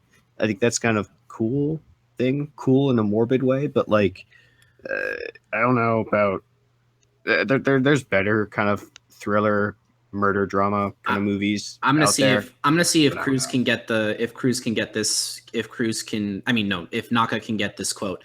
What killed the dinosaurs? The Ice Age. Well, he got it. USA! Anyway. What killed the Ice Age? The The dinosaurs. dinosaurs! No, it's what killed the football? The Ice Age. The football. What killed What do the you- Ice Age? The dinosaurs. If you weren't so smart enough, then doom on you. Anyway, what do you have to say regarding this movie, Krüz? I don't know. I might go and see it actually, just to see. It's like I didn't know anything about the Iceman before I saw it, and I actually really enjoyed it because it actually played on. Well, that one actually played on the nationality themes. Like the guy, like he ended up killing a guy who was like, because they weren't a lot allied. Like he was Polish, and the other guy was Dutch Irish, and so he's like he's like Rip. so it's like we can't be seen together, you know. Right. But like this, I don't know. Hopefully they actually incorporate some interesting stuff into it because it has potential to do that. Mm-hmm. But it could easily just, you know, be a letdown. Also, unfortunately, that's kind of how these movies go. It's equal opportunity to be a really good movie, and then also equal opportunity to be a letdown. So just have to see which one it is. Do you have anything else to say, Naka, or no? No. All right. Do you want me to move on? Yes. Okay. It just goes to show you don't need to have darkness to make a scary movie. Imprisoning me. Sorry. The Killing of a Sacred Deer is a 2017 psychological horror thriller film. Shut up. Psychological Yes, horror please film do. directed by Yorgos Lanthimos from a screenplay by Lanthimos and Efthimis Filippo. It stars Colin Farrell and Nicole Kidman. It was selected to compete for the Palme d'Or in the main competitions section at the 2017 Cannes Film Festival. At Cannes, Lanthimos and Filippo won the Best Screenplay award. Stephen, a charismatic surgeon, is forced to make an unthinkable sacrifice after his life starts to fall apart when the behavior of a teenage boy he has taken under his wing turns sinister. Not a lot to say regarding the plot, however. I do think that it will intrigue you because it's directed by Yorgos Lanthimos, who was also known for directing the critical sensation The Lobster.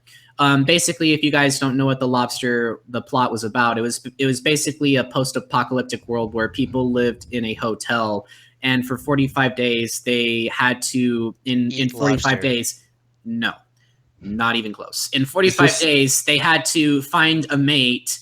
Bisexual and gay mates do not count. And if you didn't find a mate within those 45 days, you surgically get turned into the animal you chose to be. I don't see the problem with that. Well, they're feral. Anyway. I still don't see the problem with that. One of the things I really want to appreciate about this movie is its lack of dark shadows. Most of these shots seen in the trailer are taking place during the daytime as opposed to nighttime. Downforce Gaming, thank you for subscribing. Now- I don't have an egg. Yes, Downforce, welcome, thank you. Now, I'm sure there'll probably be other scenes we haven't seen in the trailer, but I do like appreciating what the trailer is presenting to me, which is something a little bit more of variety, more lightness than darkness in this matter. Yeah, with horror, like you don't. Darkness, of course, is a classic for gothic themed stuff, of course, because I'm taking a course in an English class, Gothic Horror, which is an amazing class. I love it so much. Mm-hmm. Recently, as I said, we recently saw Les Yeux Sans Visage, like Eyes Without a Face, a French horror film, which is pretty damn good. But this is like kind of like one of the ones that's just it doesn't need darkness. It's just like delving into the mind of people who are just, you know, insane, and you slowly figure that out. I'm still kind of confused as to what the actual story is. Yeah, same here. But that also kind of makes it a little more interesting too, because like it's also kind of like 50-50 with either the lack of story revealed makes it either more interesting or makes it just stupidly confusing. Mm-hmm. This is kind of the first one. It makes it actually kind of interesting because I want to see what happens, because I feel like they're withholding a lot of the interesting stuff with the trailer. Mm-hmm. So yeah, and I don't even want to talk about Death Day. Just don't. What? Yeah. Happy Death Day? Yeah, I don't. No. No. I've seen that. The thing that ruined it for me, honestly, was just how often the trailer popped up on YouTube, and I hear "Happy Death Day." I'm like, "Fuck off." The Who do you problem I think you had are? with Who do you think you are, Edgar Allan Poe? Fuck off. the main problem I had with Death Day is because it's too similar to Groundhog Day to me. Oh, That's I literally really what had, it was like. I literally had people going to see that movie at my theater, and I'm really surprised that most of them just don't have a brain. I'll just really say that don't. much. I No, mean, feel the like people who I feel like you working at the theater, you're just silently judging everybody that walks by. No, I'm Just silent. like, I mean, I'm not silent. I mean, if like, people, I'm gonna go- no. I'm gonna go see It Death is, Day. it is Stupid against my. shit. It is literally against the rules for me to persuade a customer to see. That's a why I different said movie. silently judging. Because that's what because all the theater cares about is how much money they make. They could care less what the movie is. Yeah. Um. I'm gonna say a lot. yeah, and that's what I have to. That's what I have to do at my work. In my work, I kind of want to not work at that job right now. But I'm looking Yeah. for another one. I'm just saying. I mean, I'll still work there for the time being, but I kind of want out soon.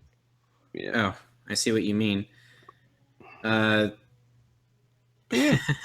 We'll see what happens with this one, because it does look quite. There's one thing that pisses me off with this movie. Oh, what's that? There's no sacred deer that's killed. I'm I pretty know sure it's a metaphor. I think it's a metaphor. I know it's a metaphor. Just like the Wolf of Wall Street, just like Foxcatcher, it is a There's metaphor. no Okay. wolves It's in like Wolf To of Kill Wall a Street, Mocking- 0 out of 10. It's like To Kill a Mockingbird, with Yeah, the pretty title much. being very Mockingbird, 0 out of confusing. 10. There is a mockingbird. It's just not referenced in death. They just they talk about the concept of the mockingbird. That's really about it. And then what do they do? What do they do? They do They nothing die. with it, ever. Anyway, do you want me to move on to our? Next.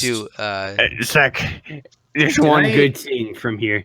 I have a sister that needs to be Did I killed. announce the? I'm sorry. Did I announce any more of the movie?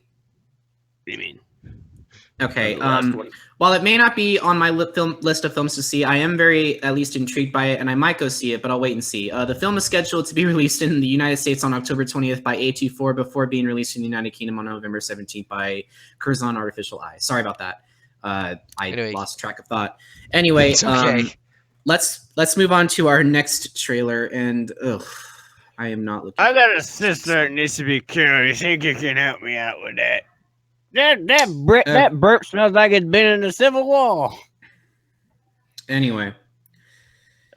Tyler Boo Perry, 2, your Madea career is Halloween. dying. Tyler Perry, no. Why are you doing this to yourself? You're making I Scarface don't want to talk about this movie. I really don't. There are just some things in life that don't deserve what it gets, but unfortunately, it's on the list. I have to talk about Boo 2, a Madea Halloween, an upcoming American comedy horror film written, produced, and directed by and Tyler starring Perry. Tyler Perry. Why is It he is the still 10th film around? in the Medea series, the It's a sequel series, to Boo, holy a Madea shit. Halloween, and the third Madea film after Medea's Witness Protection Program and Boo, the first one, not adapted from the stage play. The plot, I guess, if you really want to call it that, involves Madea, Bam, Viv, and Hattie, who take a vacation to a campground with their family members, unaware that the grounds are haunted when monsters, goblins, and the boogeyman are unleashed. Madea and company must fight in out with them, and that's the entire movie, guys. As if you really need to spend much time on this trailer. Look, You Tyler don't. Perry, I don't hate you. I don't I even do. think you're a bad person. You have your own audience who likes these movies. They're just He can They're be fun. just He not can the be general funny, but population, He just that's all. chooses to do this shit. And the only Tyler Perry movie I've actually seen was like Why Did I Get Married 2, which, I mean, there was some comedy in the beginning, but then it just turned completely depressing. It was actually depressing. Like, people fucking like there's like domestic abuse. People were dying. I mean, fucking, is this supposed to be a comedy or fucking what, dude? Mm-hmm. Jesus. Anyway, hold on, I just received something. You just received Okay, something. All right, so send the message, and I'll just be like, this is going to be the punchline. So this is pretty much what Tyler Perry's diehard audience thinks whenever there's a Madea movie. Send it. Send it. I Send did. it. What? Who heard it? What? It is Tim Curry as Pennywise from the library Tim in the Curry, 1990 version of It. Yes. He just gave 1,000,000%. They just like, However, like the fucking nostalgia critics thing is like they just didn't take him off set for him. They just let him do whatever the fuck he wanted for that part. guys, I need to continue. You don't need to continue. Alright. We can just drop this movie. Don't need to. But this one is not one of them. What does surprise me was that the first film apparently was so successful that they were actually able to get a sequel made. How bizarre is that? However, Madea really has worn off on me, and I'm pretty sure most people that have a brain, most people, I quote, are tired of seeing Tyler Perry milk this franchise to the drop. If by some chance you guys are interested, the film releases October 20th as well. Otherwise, I got nothing for this one. Honestly, if you want my honest opinion about Tyler Perry, I think some of his films are good. Some of them are not good, but some of his films are good. It's just, Yeah. it's one of those people that like just keeps making movies without like, I mean, not like you always have to consider what the reception is for some of the movies. I mean, people will just make movies anyway, but this is just overkill. Just making movies with like nonchalantly, just like not giving a shit about how they're received or whatever. Just it's just a matter of it just fucking makes money or for it's mildly funny. That's it. Yeah. Yeah. Anyway, so you want me to move on to the next one, right? Jeff Bridges. Oh no, a :3 does a cat. Ugh, God, just like on Skype. What? Anyway, The fucking hold on. Does it do it? Fuck. It's always Yeah. a cat. K-A-T cat. I'm out of here. I see watch that shit. Anyway. I know there's 2 T's. Only Anyway, the brave I'm just gonna go ahead have and- found that out. only I can't believe stole I it didn't from put you. this on our season 4 premiere. Can't win them all. Only the Brave is an upcoming American drama film directed by Joseph Kosinski and written by Ken Nolan and Eric Warren Singer. The film stars I Josh think you Brolin, mean Miles Giuseppe Teller, Jeff Krakowski. Bridges, James Badge Dale, Taylor Kitsch, and Jennifer Connelly. Based on the true story of the Granite Mountain Hotshots, a group of elite firefighters risk everything to protect a town from the Yarnell Hill fire in Arizona, where unfortunately 19 firefighters sadly perished while fighting it. I should tell you that the film is directed by Joseph Kosinski, and if you don't know who that is that he directed Tron Legacy and Oblivion. Whether you like them or not is all up to you, but I did enjoy Tron Legacy. However, I'm getting off topic. Surprisingly enough, I see a lot of A-list actors here, so I'm a little curious how I threw this film under the bus while completely ignoring how much talent there is in this movie. Also, the movie is getting mad reviews from critics, so I'm kind of certain what this movie has to offer. Unfortunately, it doesn't interest me as much as I see the value in the trailer, so I'm not rushing to see this movie. However, maybe this is a movie for you guys. Either way, the film releases October 20th as well. What do you guys have to say? I think I watched the trailers before you added this, but Mhm. I'm just looking at some bits of it now. I mean, there's been some places that the firefighters have been notable. I mean, it's little side aside. Felix might appreciate. I spent a gap year up in Worcester, and the story there is of the Worcester Six. It was a warehouse that was burning down. There were 6 firemen who went in, and they realized that the place was coming down. The guys couldn't get out, but the fire chief would not allow anyone else to go in. He's like, refused to lose any more men, and just, it was of a few squatters who set a fire I guess inadvertently set afire. There's apparently one I think you mentioned to me that was in Baltimore. I think I actually went by that place a little while ago, the burnt warehouse. But it might be interesting. I don't know. It's movies like that. I don't know. It might be good. Mm-hmm. It might be something I want to see at home. It's not a theater film for me, but I wouldn't be opposed to seeing it. It doesn't look bad.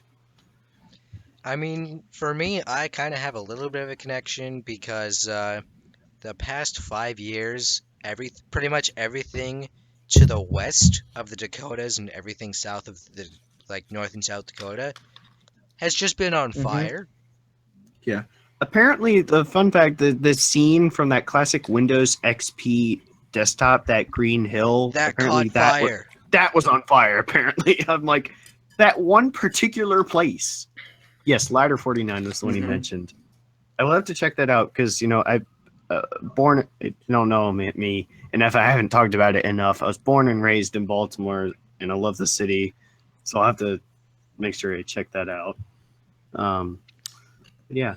So do you want me to move on to our next to the Wonder Bread trailer? Go ahead.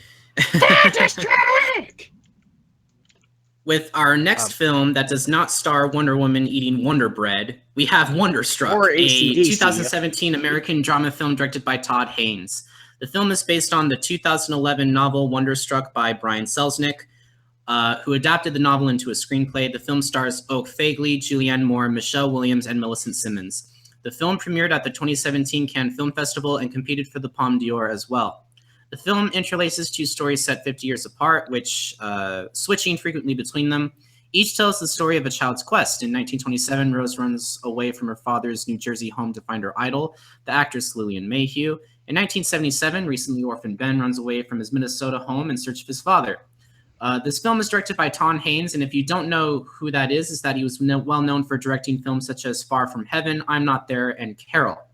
Artistically and visually, it looks very pretty. Some of the shots in black and white make you imagine what the film would be like if it was shot in color.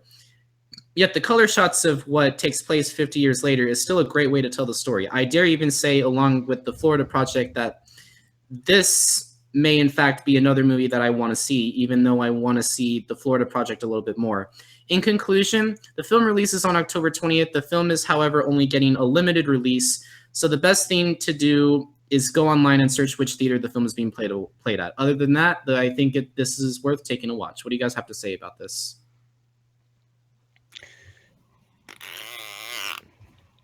It's a story that travels through time, flips back and forth, that has an intertwining plot. Sounds like Call of Duty Black Ops 2 to me. Again, just because there's a weird bit of crossing paths that intertwine the same story with the same plot, but they're in two different time periods, and it just keeps going back and forth, and it's fucking confusing at times. Okay. And what do you have to say regarding it, Naka? It doesn't seem too terrible, but it's not the kind of movie that I'd watch, in my own opinion. Right. But that's just me. Yeah. And what do you have to say regarding it, Krüz? I feel like I must have gotten this film confused with something else. I mean, there's another film called Wonder, I think. And then this, I swear to God, I watched this trailer earlier, and I thought it was about a kid who went deaf, I think. This is the one. Yeah. And then you start talking about intertwining stories. I'm like, I don't know what the fuck's going on. But it does seem like one of those family films that's just, I mean, again, one that I might watch with my parents if they are so inclined to do so. Because recently, forgot to mention, we watched The Circle last night, and that movie was so bad. I don't know. It was weird at times, but just I think it's redeemable for the moment that you get. Why am I? Hold on. I'm drawing a blank on something. The Tom Hanks said, "We're so fucked," and I just said, "Shit out of luck." hardwired to self-destruct. But You stole my joke. it was weird. Yeah. You stole my joke. Yeah. Hardwired to self-destruct. Yeah, this family film, heartwarming kind of tale. I don't know. I mean, that's the kind of genre I think I fit it into, subconsciously at least. I mean, no offense to my parents, but they're already kind of going deaf. My mom's had hearing aids ever since she was like 30, and my dad recently got them because his ears got damaged when he was my age because he was working for his dad, and they were doing contracting and like basically doing roofs and shit. And But yeah, I did when I did metalworking stuff. Like it wasn't just blacksmithing; it was also like metal tools. I mean, you have to wear hearing aids, or not hearing aids, earplugs for some of those things because if you don't, then it's just like the metal grinding on metal will get. The metal grinding on metal will get to you. It fucking sucks. You will go deaf. Like and it's also like it's hard to forget too. I mean, because like if I just turn the thing on, I'll be like, if I hear it, I'm like, oh wait, I forgot to put my earplugs in. You'll know immediately. Anyway, So do you want me to move on to our next trailer? Ooh! Can I announce it? Can I announce it? It's the rise of chaos. Can I announce it? Why do you want to announce it? I just want to do one. I just want to do one gag. Okay, one gag. All right. Can you give this to me? Just let them do it. Just let me do it. Ladies and gentlemen, the movie that you have seen for quite some time in the TV and the trailers is finally coming out. This winter, look forward to Geostorm, rated PG-13. Okay, I did my joke. Go on. Also known as Al Gore's wet dream. Oh boy, Super we're about to go serious. there, aren't we? A weather disaster film, one of the most despised genres of film in all of cinema. All right, let's get this over with. Is it like Geostorm. was it the last one was like fucking 2012, whatever?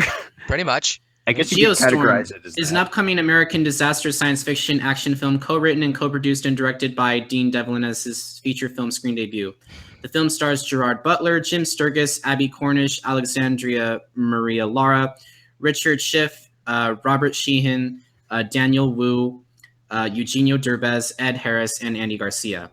When catastrophic climate change endangers Earth's very survival, world government unite and create the Dutch Boy program, a worldwide net of satellites surrounding the planet that are armed with geoengineering technologies designed to stave off the natural disasters. After successfully protecting the planet for 2 years, something is starting to go wrong.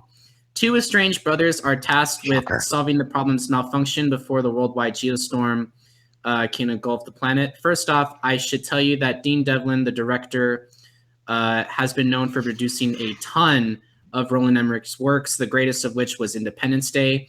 And now he's trying to do a disaster film, much like Roland Emmerich has done. The film has received mixed reviews. However, it is not a film that I am personally excited for. And I don't think any of my co-hosts are excited about this film either. While the premise at the very least is interesting, there's some it good just doesn't feel one-liners. like it will be the end-all break-all of bad weather films. It is a definite skip for me. There's just nothing that screams, yeah, I want to see that. However, the movie releases on October 20th, though I doubt any of you are interested in this movie. There's a little bit of an asterisk to be involved. I did see, well, I don't know why, but I just felt inclined to see 2012, and I just because of just some of the stupid comedy that was in it, like the guy who's like the plane, he's flying the big plane, he's just like, come on, baby, lift your big ass. There was one good one-liner in the trailer. It's like, he's like, honey, you need to marry her. But other than that, I mean, just pure destruction. As much of a delight as it is for me, a metalhead, to witness, I don't know if I'd be able to sit through the whole thing of this. I mean, it'd have to be at least a little more interesting. Mm-hmm. I mean, granted, shit blowing up is very interesting, but just if that's all you're seeing, then yeah, I don't know. It's a give and take with, you know, these action kind of destruction movies. you have to have a little bit of a balance at least. In all honesty, I'm just going to go see this movie in theaters because I know it's going to be a crappy movie, but it's a good popcorn flick. It's a good thing to, laugh at, like how cheesy the action can be. Yeah. Just fucking giant ball of hail just crashing into a bus and just fucking like the reenactment of the San Francisco earthquake. I mean, all that shit. I mean, to be honest, what this reminds me of is the opening mission to Call of Duty Ghosts. I keep referencing Call of Duty tonight. I don't know. Is that the one with like the nuke that ends up killing you? No. Call of Duty Ghosts opens up with the satellites that rain down missiles all over major cities. Godsend. Yeah. It was a satellite thing called Odin or whatever, and I'm just like, it's just Call of Duty Ghosts all over again. Yeah. Mm-hmm. Wow. Yeah. So, so do you want me to move on to our coming attractions? History. As a history and poli-sci student, here's a little lesson in history. This is going down in trickery. All right, so our first coming attraction is LBJ. U.S. President Lyndon Baines Johnson begins his story from his young days in West Texas to the White House after the assassination of President Kennedy. An interesting take, I'll admit. I'm not too sure if this is a movie I want to see, but for those history buffs out there, maybe this movie is for you. So we can watch Lyndon B. Johnson go to the bathroom without closing the goddamn door. Yeah, fucking. It was a little funnier with Darkest Hour with Churchill. It's like the thing that they're talking to him about something he had to deal with some guy named Privy. He's like, I am sealed in the privy, and I can only deal with one shit at a time. Right. This what's the God damn it? What's the actor's name? Who's playing Johnson? He's a fucking hilarious actor. But for me being I study history more so than poli-sci, but currently taking politics of Europe right now. But we did take a course of U.S. presidents, and Johnson was one of the ones that we studied. I feel like at least for just its historical value, at least somewhat of a. I mean, granted, they're not always going to be somewhat positive about Republican presidents, but still, I think this it's shedding some light on what may be a lesser known thing, because of course everyone knows Kennedy, but not everyone was aware of the conditions of the conditions under which LBJ became president, because he was literally sworn. E.C.T. Find out what that means to me. Objection. He was literally sworn in on a plane. But I think it's interesting. I'm glad they're shedding some light on this particular president and picking a good actor who I can't remember the name of for the life of me. I'm relying on you, Scarper, to help me with this. But God, what am I doing? Fuck it. I'm just gonna look it up. LBJ. Oh, it's a fucking actor. Just yell that into your cell phone. Woody Harrelson. Fucking actor. Woody Harrelson. That's his name. Fuck me for not remembering his name. Yeah, Woody Harrelson, I think, was a great actor to pick to play him, to just, make him look like bring him down to earth, like be a human character, because that's the one thing we studied with the course last semester with studying U.S. presidents, studying them as people, like their human nature, like what they would do. And this is an example of that, like just, showing them in like real life situations, like how they act. I don't know. I like it. I like the idea of it. Although the one I mentioned earlier, I'm a little more excited for Darkest Hour about Churchill. That looks like a really great movie. Anyway, enough nerding out from me. Anyway, do you want me to move on to our next trailer? Yes, which is one that I find very stupid. Oh yeah, blockers. John Cena. If you guys don't know what RB stands for, it is literally the red band trailer. So if you're not over 18, I don't know why you wouldn't be, but hey. So blockers. When three parents stumble upon their daughter's pact to lose their virginity at prom, they launch a covert one-night operation to stop the teens from sealing the deal. I feel like this would be entertaining. I feel like this is actually would be funny just to see the stupid shit they do, especially with John Cena, with the fucking scene of them with the butt chug. They just all over the guy's face. He's just standing there like coughing slugs out. Yeah. That looks stupidly funny though. I actually feel like I laughed at that. That was actually stupidly funny, but as far as the whole movie goes, doesn't really seem that good. But just if you want to laugh at something that's just some stupid comedy, then that's pretty much what this is. Yeah. I got no more. Anyway, what do you have to say regarding Naka?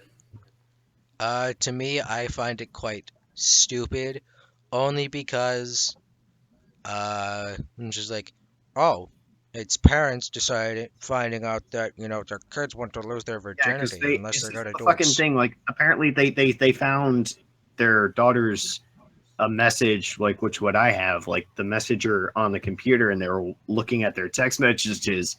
They're like talking about emojis, and like nigga's like, ooh, I love puzzles. Eggplant. He's like, eggplant means dick. Yeah. I don't know why this movie is being made. Late to the party meme kind of thing. Mm-hmm. Yep. Anyway, honestly, I'm gonna move on to my our opinion, next... I'm just gonna skip it because I find it completely stupid. You find this next trailer completely stupid? No, blockers. Not the New Mutants. No. It's also kind of a euphemism because they put a little rooster before it. So of course it's called cock blockers, but of course they're not going to put the word. I can't imagine why they wouldn't want to use a lovely word like cockpit, especially with a stewardess going in and out of it all the time. Yeah. Did you get that? Not because it's all right. Garland reference. All right, so let's move on to the New Mutants. 5 young mutants, just discovering their abilities while held in a secret facility against their will, fight to escape their past sins and save themselves. I like this. I like this trailer. I love this trailer. I really like this trailer. What do you have to say regarding this, Krüz? Naka? I'll nerd out first just to get it out of the way. I like the not often do you get a combination of like horror and superhero films. Like maybe you get something like Logan, but it wasn't a the typical superhero film, but like it was showing his more of it Wolverine's story, like just human life. Right. But this is like a great combination of the dark the dark past of like X-Men and all that shit. Like there's definitely like dark stuff that goes on with X-Men, but like they don't always highlight it in terms of like making it a scary film or like making it like even a horror film. I like that they're actually taking it in this direction. I think that it's gonna have some positive results. As Scurfy, you did mention that one of the actors from Stranger Things is going to be in this movie. Swear to God, if it's Finn Wolfhard. Yeah, it's not Finn Wolfhard. Not Finn. It was the guy who was the photographer. Whatever his name was. Did you? Yeah. And the girl from Game of Thrones is also going to be in this movie. Game of Thrones. Who's also playing a fucking werewolf from Scotland, as if that's any indication that this movie is already going to be good. Scottish werewolf, because why the fuck not? Let's see. IMDb. What's his name? Charlie Heaton is his name. So, do you guys want me to move on to our next and final trailer of the night? I mean, sure. Go ahead. I mean, this was the whole one we were having a whole, freaking hissy fit about, but... This is the one where I literally had to, like, put up a poll on Twitter because I was literally afraid that this after I told you it was okay. No, but Yeah, pretty much. But our next get and the final trailer, as if it can't It's be the elephant anything in the room. It's like nobody watches Yeah. our show anyway. Star Wars Episode 8, The Last Jedi. Having taken her first steps into a larger world, Rey continues her epic journey with Finn, Poe, and Luke Skywalker in the next chapter of the saga. Just for the record, I put a star in the trailer because a lot of people have claimed that this movie was spoiled a great deal, and I want to be able to respect people's decisions whether they want to see the trailer or not. As for me, I personally don't really. I'm just going to go ahead and say this right now. If you guys do not want to hear anything, if you guys don't want to hear any spoilers, just go ahead and turn the volume down, and then Naka will give you the get-go of apparently we got a I will even let you know. 50-50. Yeah, pretty much. So that didn't really help matters much. I will turn off So- the mute your stream message when it is over, and I will change this to say we're all good. I'm Spoiler So currently basically- around spoiler alert. So basically, we have quote unquote spoiler alert with a question mark. I honestly, guys, so I'm gonna give you the count of 10. If you guys don't want to hear quote unquote spoilers from us, we're going to make sure that we'll respect your decision. So 1, 2. So mute your If you volume. want to bitch out, now's the time. 1, 2, 3, 4, 5, 6, 7, 8, 9, 10. Okay, now, that being said, and yes, I'm saying this on purpose, this movie I don't really think spoiled anything. Holy crap, chicken nugget is teaming up with Rey, who has a lightsaber. No, but really, do you guys think it spoiled anything? Because personally, everyone No, keeps saying that. know.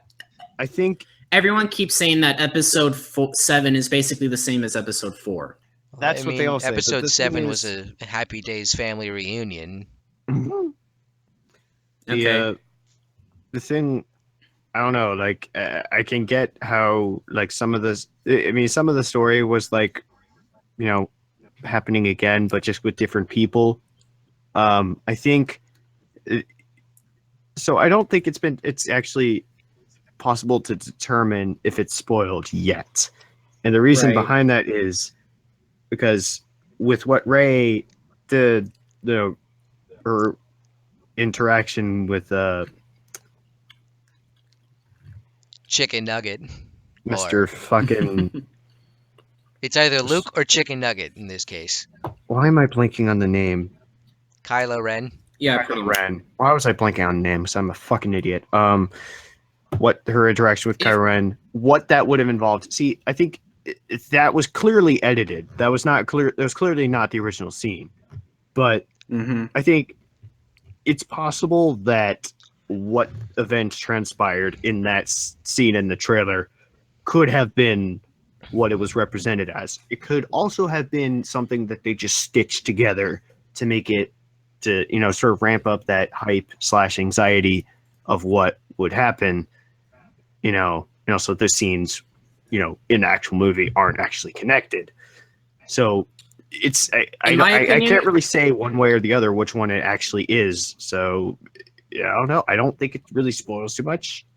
The only way you'll know if it spoils too much is to see it when it comes out, and that to me doesn't really seem like much of a spoiler at all. You only realize it's a spoiler when you see the damn movie. Yep. So I'm just gonna go ahead and say.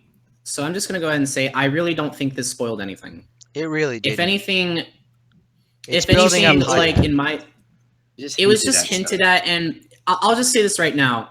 We've already seen both sides of Luke Skywalker trying to join the dark side, and we already saw the results of Anakin trying to join the dark side. If Rey, for whatever reason, tries to join the dark side, not only is it going to be redundant, I'm going to be really upset because this card's been played way too much. You're just going to have all Star Wars fans just riot, I think. Or at least half of them. It's overplayed, and it's just not that interesting. In my opinion, I think, if I remember correctly what I said to Scarfy, I think what would justify that hinting would be either Rey searching for some answers about her past or something, and the only one with answers was Kylo Ren, or that she was actually seriously considering joining the dark side, and had something happen, some disastrous event or what have you, that convinced her otherwise after she had sort of mentally committed to the dark side. So I think those would be two situations in which it would justify her doing that, or at least make it, just not entirely repetitive of the original story. It's definitely very interesting, especially when in the initial trailer. It got its job done. It got people talking. Yeah, it did. In my opinion, I don't really think it spoiled anything. But yeah, that's really all I have to say about Star Wars. We'll talk about this more in December because, in all honesty, I really don't think this movie spoiled anything. If anything, it just Episode 7 was just the same as Episode 4. People should know by now that if you saw this trailer, Episode 5 will kind of be the same as Episode 8 will pretty much be the same as Episode 5. We'll just have to see what happens. What were you going to say, Naka? What I was going to say was, I think we get to see more in depth of what exactly is going on, because we know in the initial trailer, it's time for the Jedi to end, and this, holy crap, there's a lot of foreshadowing behind that, and maybe some of that was unveiled in the trailer. Stirred the shit pot, so to speak. Okay, so anything, guys? The coast is clear. We can talk. We can stop talking about this, and we don't have anything else to say. All right, hold I don't on. have anything else to say, really. Yep. But yeah. Once you take away those, just say you're safe now. Yeah. You're safe now. Should go. No, I meant take the things off the stream and then write "the coast is clear" in the chat. I did. Go ahead. Oh, do you do it? I don't see it. But yeah. My favorite movie, I think, from the series is, just to sort of segue into a safe zone. My favorite one is going to be Empire Strikes Back. Personal favorite. Empire Strikes Back is my favorite. Is the best, but Episode 6 is my favorite. Honestly, this is going to be super controversial, but Episode 3. I can't get enough of the opening scene of Episode 3. I'm not gonna lie, the scene of Episode 3 is great, but I personally that was the first Star Wars I ever saw in theaters. Move. Yeah, the classic. That's the one that you underestimate my power. Mm-hmm. I mean, you gotta love it for that, at least. I mean, that's where that's where a lot of Star Wars memes came out of, sort of. Yeah. Anyway, guys, that is it. That is our show for tonight. We do have one more thing that we want to talk about, and that is Streamlabs. So, if you guys don't really know, we use Streamlabs to Streamlabs as a donation prerogative. I almost said priority there. Fucking whatever. Go ahead and give the link, Naka. I'm pretty sure we don't have any mail. I'm pretty sure you already checked. I will double check just for you, and we don't have any mail. Just for you. Okay, so if you guys want to donate to us, we're not asking you to donate to you anytime soon. But yeah. I have the high ground, Anakin. We literally use Streamlabs. We just got like 2 donations this past week. So if you guys want to help us make Subwuffer Entertainment Treehouse a bigger and better place, where me and Krüz and Naka are talking about getting some new things in order so that we can make Subwoofer Entertainment bigger and better than it ever was before, we would greatly appreciate your donations. However, they are not mandatory. They are not don't feel obligated to donate, because oh my god, please, they are not required. Yeah, they are not required. We do this for fun, right? Right, Krüz? Do it. Yes. We do this purely for shits and giggles. For shiggles, as I like to call it. For the shiggles. Don't burn any Skittles. I don't know. Anyway, guys, that is it. That is our show for tonight, ladies and gentlemen. With all due respect, my name is Scarfy. Donate to help us pay our AWU fines. And Krüz, by the way. I'm Naka. And we will see you guys in the next live stream. Krüz didn't even say goodbye yet. I sort of did. Yeah, he did. Well, you should have listened better. Anyway, I did listen. This has been our stream. This has been our stream tonight, folks. Have yourselves a fantastic night and take care. I lost my train of thought. Can I have a Bye. Can I have 2 number 9s? 2 number 9s. Number 9 large. And good night, everyone. 45s.